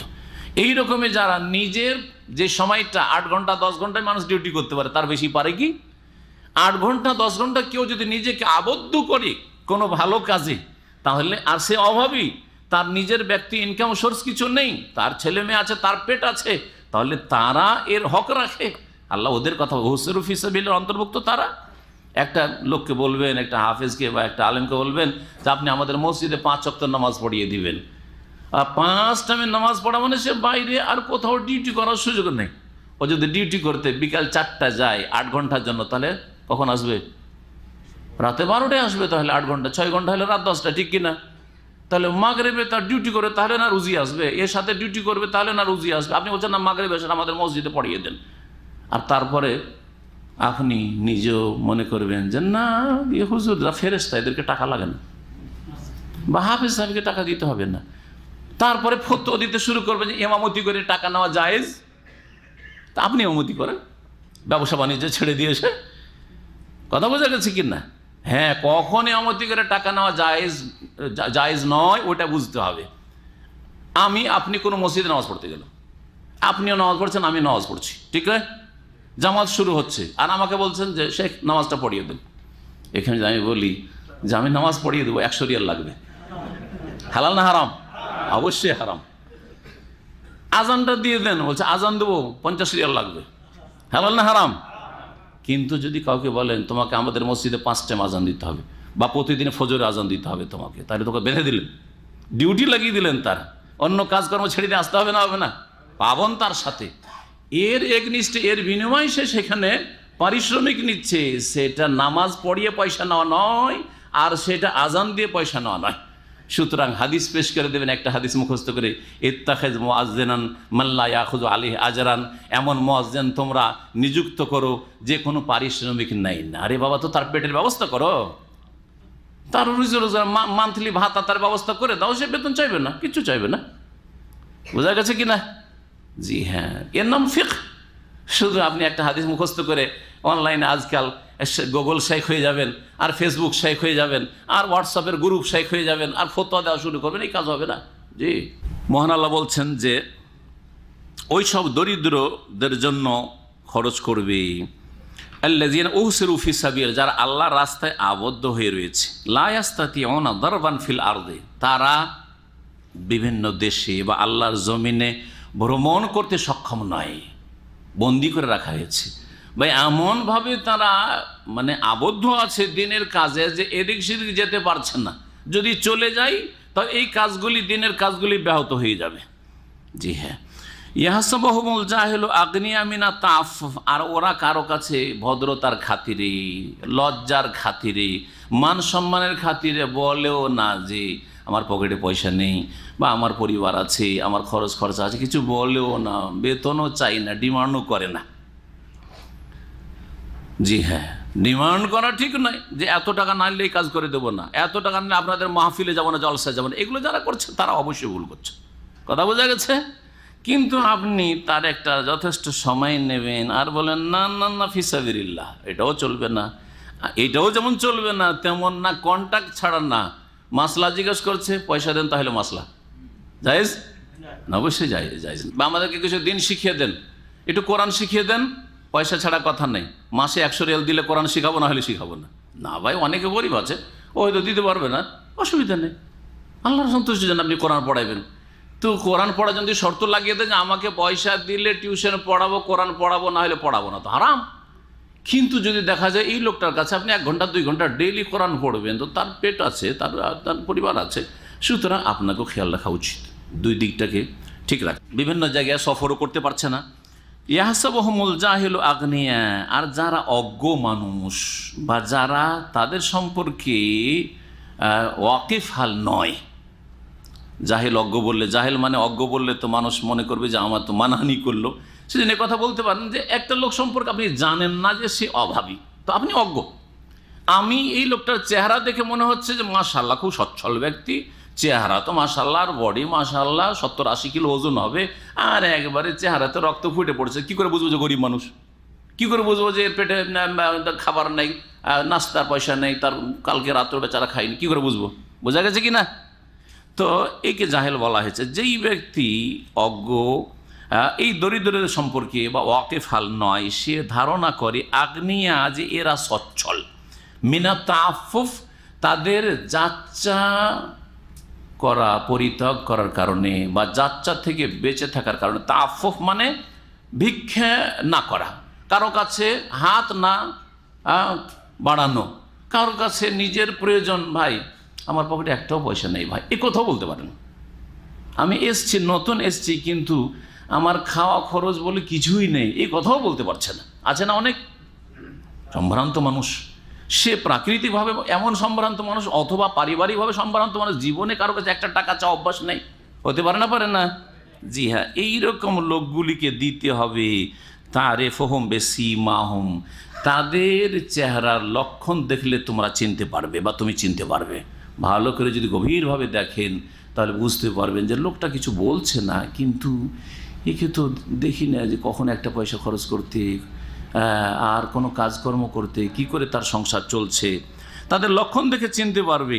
লা ইয়াসআলুনা আন-নাসা ইলহাফা, মানুষের কাছে নাছোড় হয়ে যাচ্চা করে না, ধরলো আর নাছোড় বান্দা এরকম করে না। যারা নাছোড় হয়ে চাই তারা অধিকাংশ চরিত্রহীন।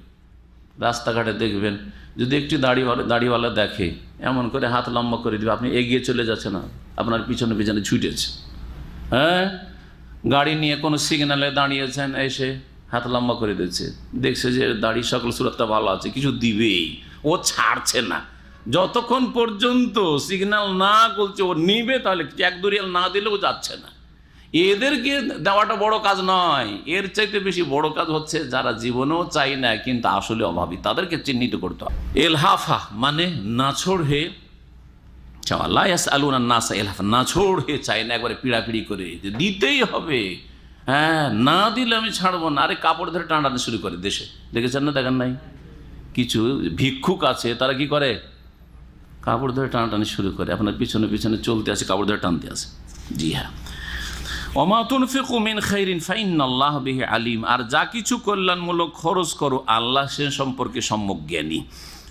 এখন আল্লাহ রাব্বুল আলামিন প্রশংসা করছেন যারা আল্লাহ সন্তুষ্টির জন্য উদার চিত্তে রাত দিন সব সময়, যখন গোপনে হয় গোপনে, যখন প্রকাশ্যে খরচ করা লাগে প্রকাশ্যে দান করার প্রয়োজনে প্রকাশ্যে দান করে, তাদের উত্তম প্রতিদানের কথা বর্ণনা করছেন। বলছেন আল্লাযীনা ইউনফিকুনা আমওয়ালাহুম বিল-লাইলি ওয়ান-নাহার, যারা তাদের ধন সম্পদ ব্যয় করে রাত দিন সব সময়, যখন দরকার।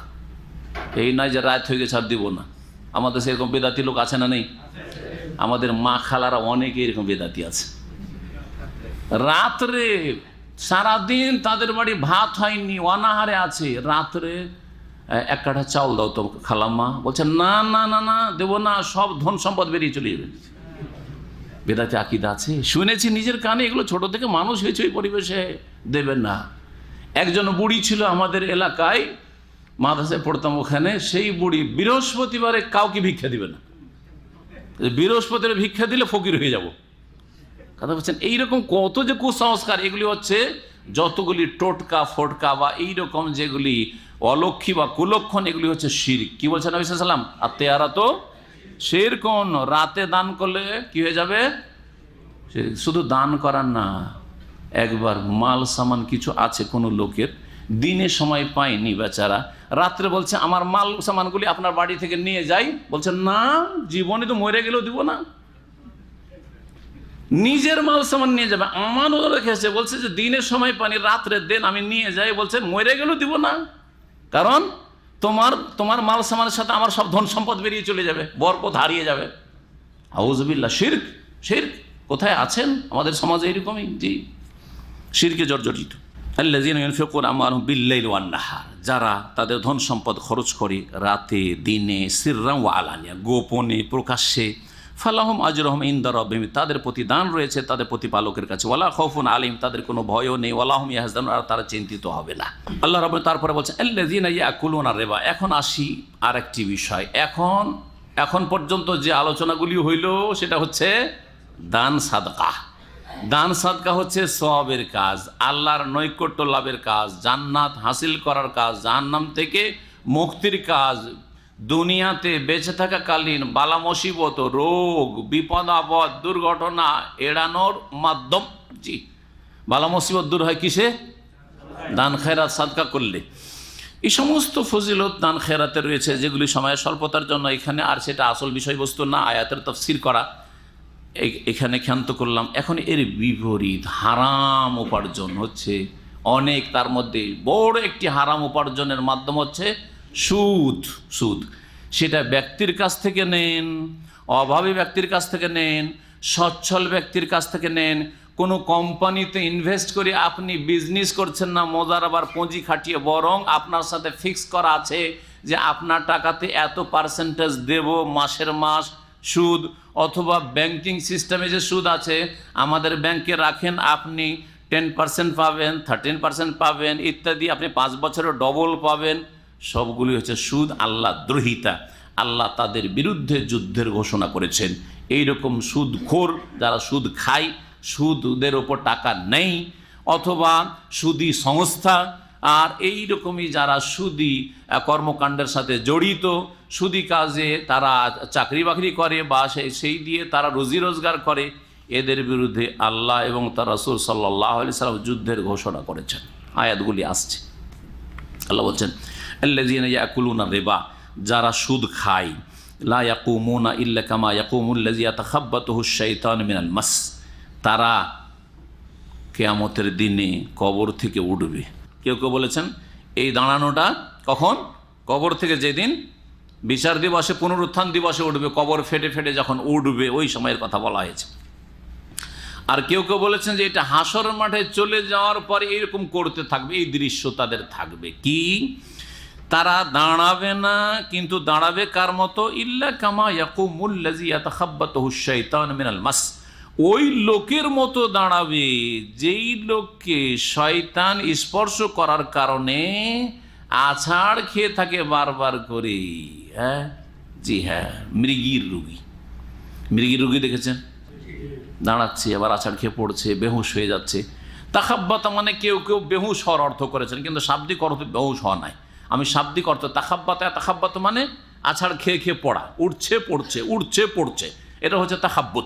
মদ খেয়ে যখন এদিক সেদিক ঝুলছে আর আছাড় খেয়ে পড়ছে, আবার দাঁড়াচ্ছে, এটা বলা হয় তাখাব্বুত, আরবি ভাষায় বলা হয়। তো আল্লাহ কি বলছেন? কিয়ামতের দিনে যেদিন কবর ফেটে উঠবে, কবর থেকে উঠবে, অথবা বিচার দিবসে হাজির হবে, আর বিচার দিবস সমস্ত মানুষ এই সুদখোরগুলিকে দেখবে। এইরকম অবস্থায় কি তারা দাঁড়াবে? কেমন দাঁড়ানো? যেমন যেই ব্যক্তিকে শয়তান জিন স্পর্শ করার কারণে মৃগীর রোগে আক্রান্ত হয়ে আছাড় খেয়ে খেয়ে পড়ে, জি, অথবা বেহুশ হয়ে যায়, ভাব অর্থ করতে পারেন। কামা ইয়াকুমুল্লাযী ইয়াতাখাব্বাতুহুশ শাইতান, ওই লোকের মতো দাঁড়াবে সেই হাসরের মাঠে যেই লোককে শয়তান জিন স্পর্শ করার কারণে বেহুশ হয়ে যায়।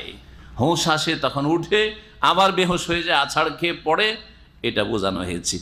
এই আয়াতে যেমন সুদখোরের যে ভয়াবহ পরিণাম রয়েছে বিচার দিবসে হাসরের মাঠে তা উল্লেখ করা হয়েছে, তেমনি একটি আকীদার বিষয় এখানে রয়েছে গুরুত্বপূর্ণ।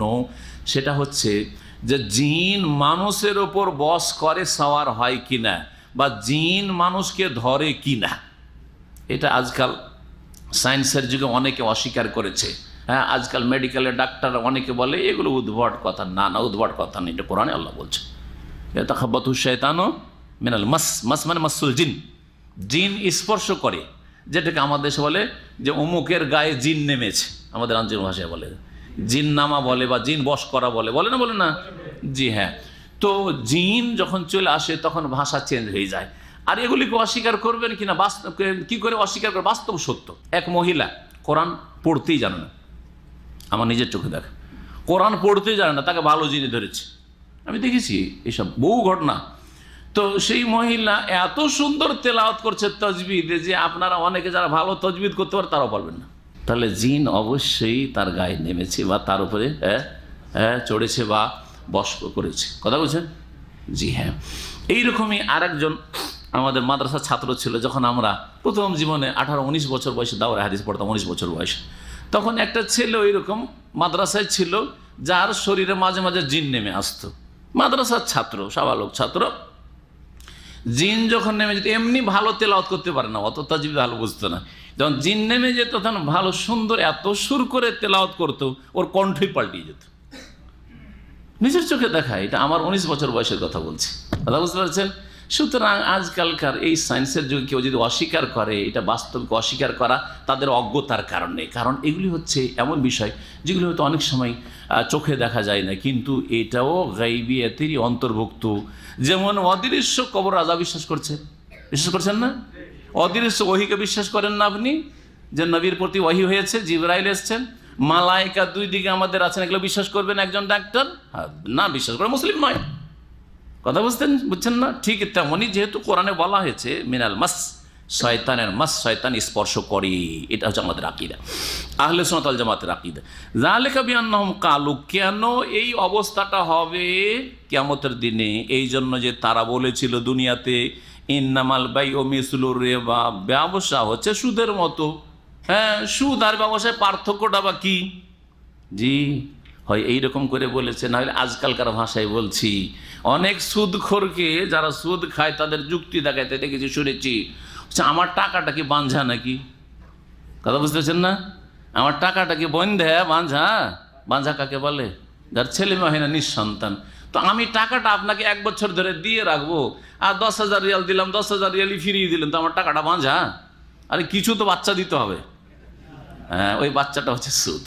জি হ্যাঁ, বুঝতে পারছেন? জি, এইসব যুক্তি হচ্ছে কিয়ামতের দিনে ওই রকম আছাড় খাওয়া লোকদের যুক্তি। জি, এই পরিণাম তাদের হবে। জি, তারপরে ব্যাংকে যারা চাকরি বাকরি করে তারা মেলা যুক্তি দেখায়। ব্যাংকের ম্যানেজারের সাথে একসঙ্গে বসেছি, কথা বলছেন, অনেক গল্প করেছি, কারণ বিদেশ থেকে গেলে ওরাও খুব সম্মান করে, আর আমার মতো লোক পেলে তো বুঝতে পারেন। তো অনেক আগের কথা বলছি, মদিনার ছাত্র জীবনে ব্যাংকে প্রথমে অ্যাকাউন্ট খুলতে গেছি, কারণ নিরুপায়, বিদেশ থেকে টাকা পাঠালে অ্যাকাউন্ট খুলতেই হবে। কিন্তু ওখানে টাকা শখ করে আমরা রাখবো না, যখন দেখবো যে সুদী ব্যাংক ছাড়া আমাদের উপায় নেই। কিন্তু বিকল্প যদি ইসলামী ব্যাংক থাকে তাহলে সুদী ব্যাংকে অবশ্যই অ্যাকাউন্ট খুলবো না।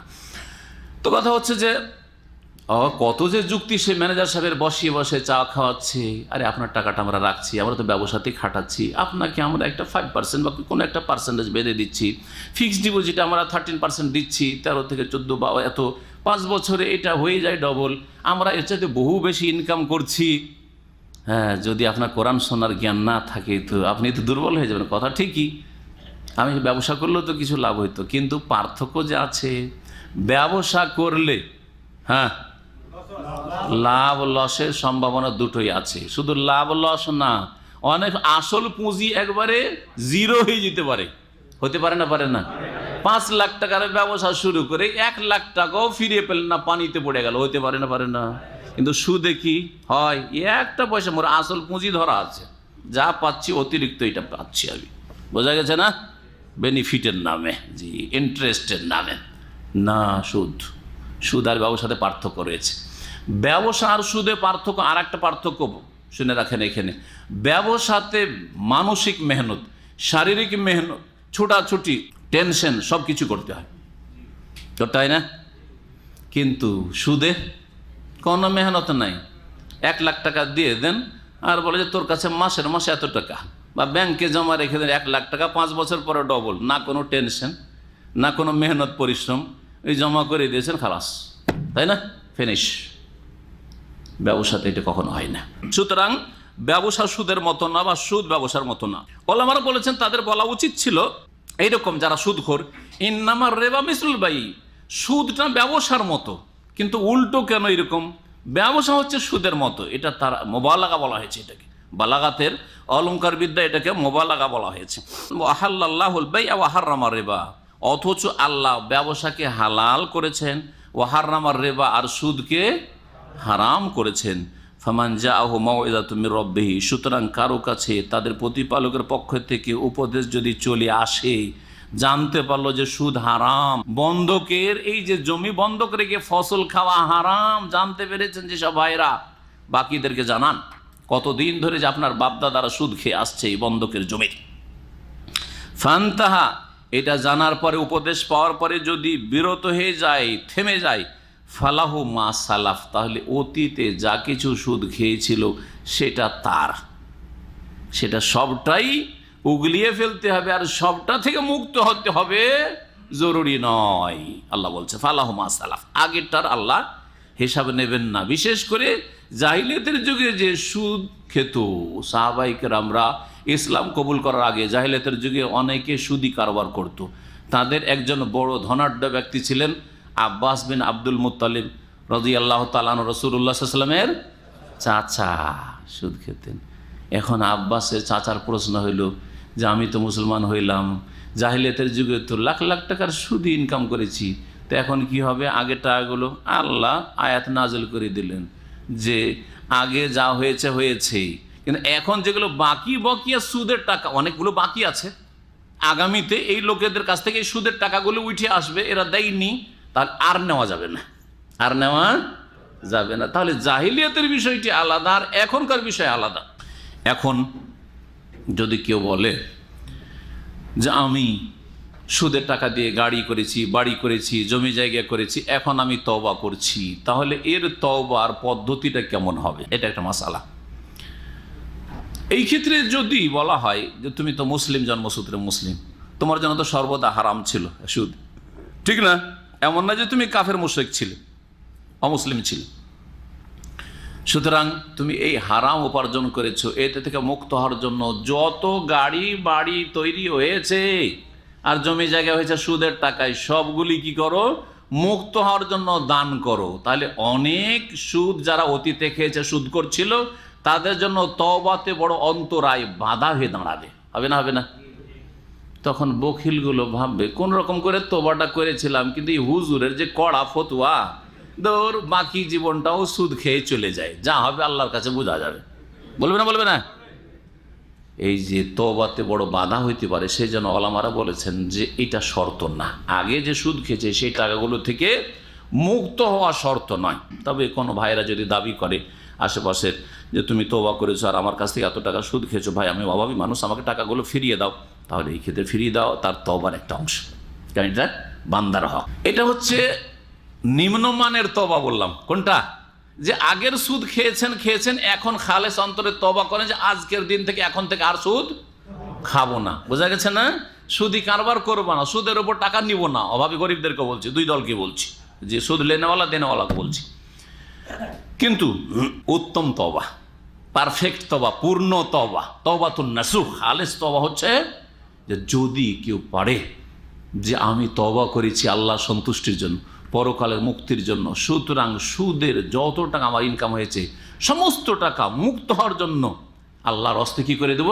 সেটা দান করে দেব। কি বললাম? একটা কথা মনে রাখবেন, মুক্ত হওয়ার জন্য, যাকে আরবিতে বলে তাখাল্লুসের জন্য, তাকাররুবের জন্য নয়। কি বলবেন? তাখাল্লুস মানে আমি অব্যাহতি আল্লাহর কাছে আযাব থেকে পাওয়ার জন্য, তাকাররুব মানে আল্লাহর নৈকট্য লাভের জন্য না, যে এই সুদের টাকা দান খায়রাত করে আমি নেকি পাবো, না না না।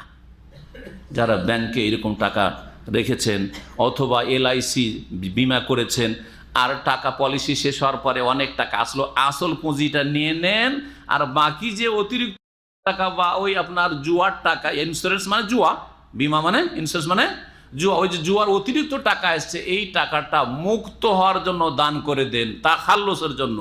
তাকাররুব নেকির জন্য দান করবেন না, কারণ হারাম টাকা দিয়ে নেকি হয় না। বোঝা গেছে না? আল্লাহর সান্নিধ্য লাভ হয় না। মহান আল্লাহ তাই বলছেন, যার কাছে তার প্রতিপালকের পক্ষ থেকে উপদেশ চলে আসলো, ফান্তাহ, আর সে থেমে গেল যে আর সুদ খাবো না, ফালাহু মা সালাফ, তার জন্য অতীতে যা হয়েছে তার সেটা, ও আমরহু এলাল্লাহ, কিন্তু তার বিষয়টি আল্লাহর দিকে ফিরে যাবে, তার বিষয়ের জিম্মেদার আল্লাহ রাব্বুল আলামিন। আল্লাহ কি করে? সেই ব্যক্তি আল্লাহর জিম্মা, আমরহু ইলাল্লাহ, সে আল্লাহর জিম্মায়। এখন আল্লাহ তাকে কি করবেন? এমনিতে মাফ করে দিবেন না কিছু সাজা শাস্তি দেবেন, তার তওবাটা কি ধরনের হয়েছে সেটা আল্লাহ মালিক। কিন্তু আমরা আপনাকে বাধ্য করব না যে তুমি যেহেতু সুদ থেকে তওবা করছো আর 5 লাখ টাকা 10 লাখ টাকা সুদ খেয়েছো, বা এই বাড়িটা পুরোটাই তোমার সুদের টাকার বাড়ি, অথবা এই যে দোকানপাট করেছো সব সুদের টাকা দিয়ে, সুতরাং সবটাই তুমি দান করো, এই জন্য একজন মুফতি সাহেব বাধ্য করবে না। বাকি ও আমরুহু আলাল্লাহ এলাল্লাহ, তার বিষয়টি আল্লাহর জন্য ছেড়ে দেন। আল্লাহ তার সাথে কি মামলা করবেন, আচরণ করবেন, সেটা আল্লাহ ভালো জানেন। ওমান আদা, আর কেউ যদি জানার পরেও, আল্লাহর উপদেশ নসিহত আসার পরেও আবার সুদে ফিরে আসে, তওবা করলো, লোক সামলাইতে পারবেন, আবার সুদ খাওয়া শুরু করলো, ফাউলাইকা আসহাবুন নার, ওরাই হচ্ছে জাহান্নামের অধিবাসী, হুম ফিহা খালেদুন, সেখানে তারা চিরকাল থাকবে। কাফের হয়ে গেছে, চিরকাল থাকবে। এখানে চিরকাল মানে কি? দীর্ঘকাল থাকবে। যদি কেউ কাফের না হয়ে মরে, বড় কাফের, সুদকে হালাল মনে করলে কাফের। কেউ যদি বলে সুদ হালাল, তাহলে কাফের। ঘুষ হালাল, তাহলে কাফের। জেনা হালাল, কাফের। মুসলিমকে খুন করা হালাল, তাহলে কাফের। বোঝা গেছে না? রোজার দিনে পানাহার করা হালাল, তাহলে কাফের। এবার বুঝতে পেরেছেন? মুস্তাহিল। কিন্তু হালাল মনে করেন না, পাপী, লোভ সামলাইতে পারেন না, সেজন্য সুদ ঘুষ খাচ্ছে, বেমানি করছে। আর রোজার দিনে খিদা থামতে পারে না, পিপাসা থামতে পারে না, কি করবো? এবার দেখা দেখি শয়তান এমন বিস্তার লাভ করেছে, এসব কেউ রোজা রাখে না, একে আর কি রোজা রাখবো, এত গরমের দিনে রাখছে না, তাহলে ফাসেক, বড় ফাসেক। কিন্তু কাফের বলতে পারবেন না। একমাত্র নামাজ ত্যাগকারী, অবহেলা, অলসতাই যারা নামাজ ছাড়ে, তাদের ক্ষেত্রে সঠিক মত হচ্ছে, যদিও বিশ্বাস করে সে যে নামাজ ফরজ, আমি গুনাহগার, পাপী তাপী, তারপরও কাফের। এটা হচ্ছে সহিমত, যদিও এতে ইখতিলাফ বা দ্বিমত রয়েছে। যেই ব্যক্তি আবার সুদের দিকে ফিরে যাবে বা যারা সুদের দিকে ফিরে যাবে তারা হচ্ছে আসহাবুন নার, তারা হচ্ছে জাহান্নামের অধিবাসী। হুম ফিহা খালিদুন, সেখানে তারা দীর্ঘকাল থাকবে। চিরকাল মানে দীর্ঘকাল থাকবে। আমরা নিজের বাকভঙ্গিমাতে এইরকমই করি। যারা 10 বছর 20 বছর 30 বছর ধরে সৌদি আরবে আছেন, গ্রামবাসী কি বলে, সারা জীবনটা বিদেশে থেকে গেলেন না, অথচ আপনার বয়স হয়তো 50 বছর 20 বছর আছেন, 30 বছর তো দেশে থেকেছেন, তারপরে কি বলছে সারা জীবন।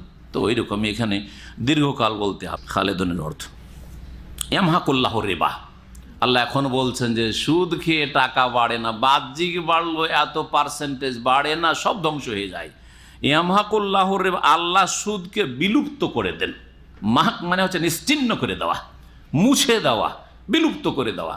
ইয়ামহাকুল্লাহ, আল্লাহ সুদের টাকাকে বা সুদের রোজগারকে, আমদানিকে বিলুপ্ত করে দেন, ধ্বংস করে দেন। ওয়ায়ুরবি সাদাকাত, আর সাদকা দান খায়রাতকে আল্লাহ বর্ধিত করেন, বৃদ্ধি করেন, বাড়ান। সাদকা করলে বাড়ে, 100 টাকা দান করলেন কত টাকা যে বাড়বে, কিন্তু এই ইয়াকিন থাকতে হবে। এই কোরআনী আয়াত নবী সাল্লাল্লাহু আলাইহি ওয়াসাল্লামের হাদিস রয়েছে এবং বাস্তব জীবনে তা দেখা যায়। এইরকমই অনেক নেকির কাজ রয়েছে, যেই সব নেকির কাজে খরচ করলে বাড়ে। অনেকে ভয়ে হজ করতে যাচ্ছেন না, 5,000 7,000 রিয়াল খরচ করে হজ করব, হজ করে হজের টাকা খরচ করলে বাড়ে।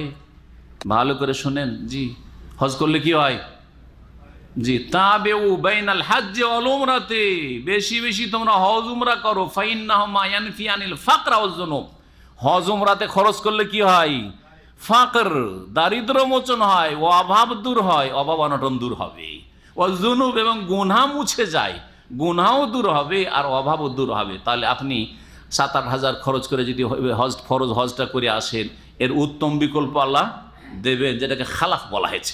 ফাহুয়া ইউখলিফুহু, আল্লাহ এর উত্তম বিকল্প দান করবেন। ওয়া হুয়া খায়রুর রাযিক, তিনি উত্তম রিজিক দাতা। আর সুদের টাকা বাড়লো, হজের ক্ষেত্রে কৃপণতা করলেন, বিনা হজে দেশে চলে গেলেন, কিন্তু মারাত্মক ব্যাধিতে আপনি আক্রান্ত হইলেন, না হয় আপনার স্ত্রী হইলো, আপনার ছেলে মেয়ে হইলো, যাতে 10-20 লাখ টাকা ইন্ডিয়াতে চেন্নাইয়ে ঢেলে দিয়ে চলে আসতে হইল, আর না হয় চলে যেতে হলো আপনাকে সিঙ্গাপুর চিকিৎসার জন্য অথবা পশ্চিমা দেশে কোথাও। সব টাকা মাটি হয়ে গেল, কোথাও কাফেরদেরকে দিয়ে চলে আসলে। হচ্ছে না জি, কিন্তু এগুলো তো এখন বুঝছেন না, পরে বুঝবেন যখন আঘাত খাবেন তখন, যদি অন্তর্দৃষ্টি থাকি। আর যেই সময় বুঝবেন আর সংশোধনের সময় থাকবে না, হজ নসিব হইল না, আর টাকা ওই অপারেশনে গিয়ে গেল, চিকিৎসা করতে গিয়ে বরবাদ হলো, অথবা চোর ডাকাতি ছিনতাইকারী নিয়ে গেল, অথবা বেইমানি করে নিল, ব্যবসায়ী টাকা খাটালেন, সমস্ত টাকা এখানে হজ থেকে বাঁচিয়ে হজ করলেন না, আর ওই সুদের টাকা নিয়ে খাটালেন, আর এমন হয়ে ধস নামলো, ব্যবসা সব ধ্বংস হয়ে গেল। হচ্ছে না জি হ্যাঁ, আল্লাহর এগুলো মার। মহান আল্লাহ তারপরে বলছেন আল্লাহু লা ইউহিব্বু কুল্লা কাফফারিন আসিম, আল্লাহ ভালোবাসেন না প্রত্যেক কাফের পাপিষ্টকে। ইন্নাল্লাযীনা আমানু ওয়া আমিলুস সালিহাত, নিশ্চয় যারা ঈমানদার এবং সৎকর্মশীল, ওয়া আকামুস সালাতা, এবং সালাত কায়েম করে, ফরজ সালাত আদায় করে, ওয়া আতাউজ যাকাতা, যাকাত প্রদান করে, লাহুম আজরুহুম ইনদা রাব্বিহিম, তাদের জন্য তাদের প্রতিদান রয়েছে তাদের প্রতিপালকের নিকটে। ওয়ালা খাউফুন আলাইহিম, তাদের কোনো ভয় নেই। ওয়ালা হুম ইয়াহজানুন, আর তারা চিন্তিত হবে না। না ভয় আছে না চিন্তা আছে। কি করতে হবে? আল্লাহ 4টি কাজ বলেছেন। ঈমান সুন্দর করেন, শিরক মুক্ত, বিদআত মুক্ত করেন, ভালো আমলগুলি করেন, মানে ফরজ ওয়াজিব আদায় করেন, হারাম নাজায়েজ থেকে বাঁচেন, সুন্নাত মুস্তাহাব বাড়ান, আর অপছন্দনীয় আপত্তিকর কাজ থেকে বেঁচে থাকেন। সালাত 5 ওয়াক্ত কায়েম করেন, বিশেষ করে যেটা সবচেয়ে বড় ভালো আমল, নেক আমল। তারপরে হচ্ছে তৌহিদের পরে, তারপরে যাকাত দেন মানুষের, মুসলিম সমাজের অভাব দূর করার জন্য। তাহলে কোনো চিন্তা নেই, কোনো ভয় নেই, আল্লাহর কাছে উত্তম বদলা রয়েছে। ইয়া আইয়ুহাল্লাযীনা আমানু, আবার সুদের বিষয়ের দিকে আল্লাহ ফিরে আসছেন, বলছেন হে মুমিন সকল, ইত্তাকুল্লাহ, তোমরা আল্লাহকে ভয় করো। ওয়াজারু মা বাকিয়া মিনার রিবা, আর অবশিষ্ট যে সুদ থেকে গেছে তা তোমরা ছেড়ে দাও। তওবা করছো, কিছু লোকের কাছে টাকা ধার দিয়ে রেখেছো সুদের ওপর, আর বেশ কিছু সুদের টাকা বাকি আছে, তাহলে এটা ছেড়ে দাও। কি করতে হবে? আগামী তার নেওয়া যাবে না। এটা বললে হবে না যে এদেরকে যেহেতু এই লোকগুলিকে আমি সুদের টাকা দিয়েছি, এইটা খেয়ে নি, বাকি আর খাবো না, তাহলে তওবা হবে না। কথা বুঝতে পারছেন না? অথবা এবার একটা পলিসি খুলেছি আমি ব্যাংকে, 5 লাখ টাকা রেখেছি, 5 বছরের ডবলে 5 বছর হইতে যাচ্ছে, এই 5 বছর ডবল 5 5 10 লাখ এটা খেয়ে নি, আগামী তার ফিক্সড ডিপোজিট করব না, চলবে না? চলবে না। ওখান থেকে আপনি আসল পুঁজিটা খেতে পারবেন, আর যেটা আপনার সুদের টাকা সেটা নেবেন না, ব্যাংকে ছেড়ে আসবেন, নিয়ে আসবেন। শুনে নেন পরামর্শটা ভালো করে, কি করবেন? নিয়ে আসবেন। না হলে ব্যাংকের কর্মকর্তারা নিজেরা খাবে, যারা পাপের জীবন যাপন করেছে। আর না যদি খেতে পারে তাহলে তারা পাপের কাজে খরচ করবে। হ্যাঁ, পাপের কাজে খরচ করবে। এমন এমন জায়গায় হয়তো তারা এমন এমন সংস্থাতে দিবে, যেই সংস্থাগুলি হয়তো খ্রিস্টান বানাচ্ছে, খ্রিস্টান মিশনারিতে খরচ হবে। হ্যাঁ, এইরকম বহু পাপের জায়গা আছে তাদের, সেসব পাপের জায়গাতে খরচ হচ্ছে। বোঝা গেছে কিনা? সুতরাং সুদের টাকা, ব্যাংকিং সুদ যদি হয়, অথবা এলআইসি বিমার এই জুয়ার টাকায় উঠিয়ে নিয়ে এসে মুক্ত হওয়ার জন্য মুসলিম সমাজের একেবারে যারা দুর্গত অসহায় তাদের মাঝে খরচ করে দেবেন, ছেড়ে আসবেন না পাপীদের কাছে। আল্লাহ বলছেন যে তোমরা অবশিষ্ট সুদ ছেড়ে দাও, ইনকুন্তুম মুমিনিন, তোমরা যদি মুমিন মুসলিম হও। আল্লাহ তাহলে নক করছেন, ইসলাম আছে, ইমান আছে, মুমিন মুসলিম হইলে সুদ ছাড়ো। ফাইনলাম তাফআলু, আর এটা যদি না করতে চাও, না না না, সুদের কাজ ছাড়তে পারবো না, সুদের ব্যবসাতে আরামে বিনা টেনশনে ইনকাম। ফাআযানু বিহারবি মিনাল্লাহি ওয়া রাসূলি, তাহলে আল্লাহর পক্ষ থেকে আর তার রাসূল সাল্লাল্লাহু আলাইহি ওয়াসাল্লামের পক্ষ থেকে যুদ্ধের ঘোষণা জেনে নাও, শুনে নাও। ফাআযানু, ঘোষণা শুনে নাও, বিহারবিন, যুদ্ধের, মিনাল্লাহি, আল্লাহর পক্ষ থেকে, ওয়া রাসূলি, তার রাসূল সাল্লাল্লাহু আলাইহি সাল্লামের পক্ষ থেকে। ভালো করে শুনে রাখেন, আল্লাহর পক্ষ থেকে যুদ্ধ হচ্ছে। আল্লাহর আসমানি, জমিনি আর পারিবারিক, মানসিক আর শারীরিক সব রকম আযাব, সুদখোর মারাত্মক রোগে আক্রান্ত, সুদখোরের স্ত্রী ছেলে মেয়ের বিপদ আপদের শেষ নেই, আসমানি আযাব গজবের শেষ নেই, ওর ধন সম্পদ ব্যবসা বাণিজ্যের উপর বিভিন্ন রকমের আযাব গজবের শেষ নেই। এগুলো হচ্ছে আল্লাহর পক্ষ থেকে যুদ্ধের ঘোষণার কিছু দৃশ্য বলছি আপনাদেরকে। আর আল্লাহর পক্ষ থেকে আখেরাতের আযাব তো আছে, শুধু আখেরাত, দুনিয়াতে আল্লাহর পক্ষ থেকে যুদ্ধের ঘোষণা হচ্ছে, এগুলি আযাব এলাই। আর রাসূলের পক্ষ থেকে যুদ্ধের ঘোষণা রাসূল সাল্লাল্লাহু আলাইহি ওয়াসাল্লামের পক্ষ থেকে, এর মানে হচ্ছে যে রাসূলুল্লাহ সাল্লাল্লাহু আলাইহি ওয়াসাল্লাম জীবদ্দশায় কেউ যদি সুদ ছাড়তে অস্বীকার করে, যে না সুদের ওপর টাকা দিয়েছে আমি সুদ ছাড়বো না, তাহলে রাসূলুল্লাহ সাল্লাল্লাহু আলাইহি ওয়াসাল্লাম হুকুম হচ্ছে যে তুমি এর বিরুদ্ধে কি করো?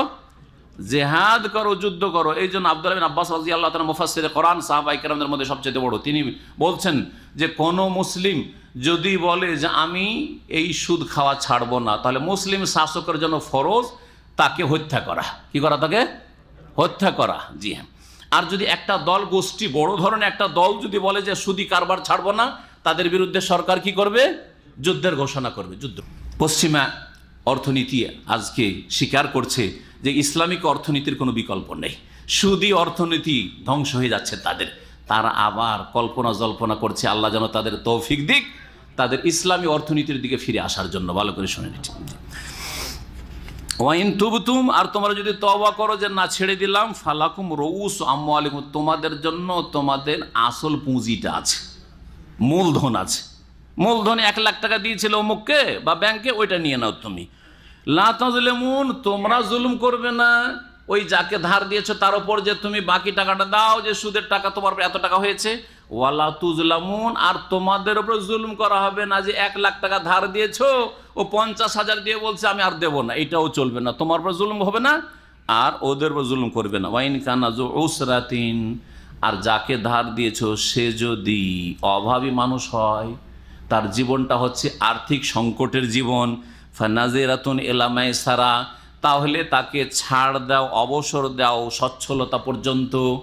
এখানে আল্লাহ ধারের বিধান, ধার করজের বিধান বর্ণনা করছেন, যে যাকে আপনি ধার দিয়েছেন, একটা মেয়াদ বেঁধে দিয়েছেন যে আপনি আমাকে 1 মাস পরে টাকাটা বা 1 মাসের মধ্যে টাকাটা দিয়ে দেবেন।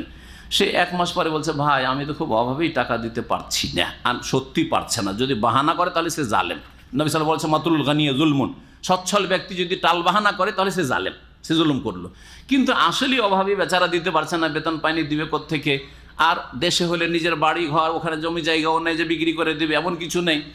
তাহলে আপনাকে কি করতে হবে? একটু ছাড় দিতে হবে। ছেড়ে দেন না, ছাড় দেন, আপনি ছাড় দেন, আপাতত ছাড় দেন। ঠিক আছে, আর কতদিন? আর 1 মাস পর। ঠিক আছে, আর 6 মাস, অসুবিধা নেই, দিলাম। 1 বছর দেন, ছাড় দেন, যত পারেন ছাড় দেন, নেকি পেতে থাকবেন আপনি, সাদাকার নেকি। যতদিন ছাড় দিয়ে রাখবেন ততদিন সাদকার নেকি পেতে থাকবেন, নবী করিম সাল্লাল্লাহু আলাইহি ওয়াসাল্লামের হাদিস দ্বারা প্রমাণিত। ও আনতাসাদ্দাকু, এটা হচ্ছে একটা স্তর বা স্টেপ। আর একটা স্তর হচ্ছে যে এমন অভাবী যে ভবিষ্যতে কখন দিতে পারে, দেওয়া মুশকিলই আছে, এত অভাবী হয়ে গেছে বেচারা, বা ঋণে ডুবে গেছে যে আমার টাকাটা হয়তো দিতে পারবেই না। আপনি আগেই বলে দিলেন যে ভাই তোমাকে আমি সাদকা করে দিলাম, কি করলাম, দান করে দিলাম। আল্লাহ বলছে এটা বেশি ভালো, এটা হচ্ছে আরো ভালো। আনতাসাদ্দাকু, আর তোমরা যদি হে পয়সাওয়ালারা গরিব দুঃখীদেরকে, যাদেরকে লোন দিয়েছিলে, ঋণ দিয়েছিলে, তাদেরকে যদি সাদকা করে দাও, খায়রুল লাকুম, এটা তোমাদের জন্য আরো উৎকৃষ্ট হবে। ইন কুনতুম তা'লামুন, যদি তোমরা পরিণাম জানো যে এর কত সুন্দর পরিণাম রয়েছে, যে তুমি মানুষকে কি করেছো, ছাড় দিয়েছো, ছেড়েছো, দান করেছো। মান আনজারা মুসিরা, নবী সাল্লাল্লাহু আলাইহি ওয়াসাল্লাম প্রশংসা করেছেন ওই সব লোকদের, যে যেই ব্যক্তি ছাড় দেয় অভাবী মানুষকে, তার জন্য আল্লাহ কিয়ামতের দিনে তাকে ছাড় দেবেন। যেই ব্যক্তি অভাবে রয়েছে, তার মুসিবত যদি হালকা করে, আল্লাহ তার কিয়ামতে মুসিবত হতে দেবেন, মুসিবত হালকা করে দেবেন। এসব বিষয়গুলি আমাদের সামনে রাখতে হবে। এরপরে 281 নম্বর আয়াত দিয়ে তাফসীর শেষ করছি। আল্লাহ বলছেন ওয়াত্তাকু ইয়াওমান, তোমরা সেই দিনকে ভয় করো, তুরজাউনা ফিহি ইলাল্লাহ, যেই দিন তোমাদেরকে ফিরিয়ে নিয়ে আসা হবে আল্লাহর কাছে। সুম্মা তুওয়াফা কুল্লু নাফসিন, তারপরে পূর্ণরূপে প্রত্যেক ব্যক্তিকে প্রতিদান দেওয়া হবে, বদলা দেওয়া হবে, মা কাসাবা, তাদের কৃতকর্মের, ওয়াহুম লা ইউযলামুন, আর তাদের সাথে অবিচার করা হবে না, তারা অত্যাচারিত হবে না। এই আয়াতটি ছিল কোরআনে কারীমের সর্বশেষ আয়াত। যেমন সাহাবায়ে কেরাম থেকে এইরকম বর্ণনা রয়েছে। কোরআনের শেষ আয়াত হচ্ছে যেটি নাযিল হয়েছে নবী মুহাম্মদ সাল্লাল্লাহু আলাইহি ওয়াসাল্লামের উপর, সেটা হচ্ছে এই আয়াতটি। আর এর আগে শেষ জামানের নবী সাল্লাল্লাহু আলাইহি ওয়াসাল্লামের উপর সুদ সংক্রান্ত আয়াতগুলি নাযিল হয়েছে, এটাও জেনে রাখা ভালো হবে। এখানে আজকের তাফসীর শেষ করছি। আল্লাহ রাব্বুল আলামিন আমাদেরকে তাকওয়া অর্জনের তৌফিক দান করেন, ঈমান আমল ভালো করার তৌফিক দান করেন, হালাল রিজিকে বরকত দান করেন, হারাম রিজিক থেকে বেঁচে থাকার তৌফিক দান করেন। সুবহান রাব্বিকা রাব্বিল ইজ্জাতি আম্মা ইয়াসিফুন ওয়া সালামুন আলাল মুরসালিন ওয়াল হামদুলিল্লাহি রাব্বিল আলামিন।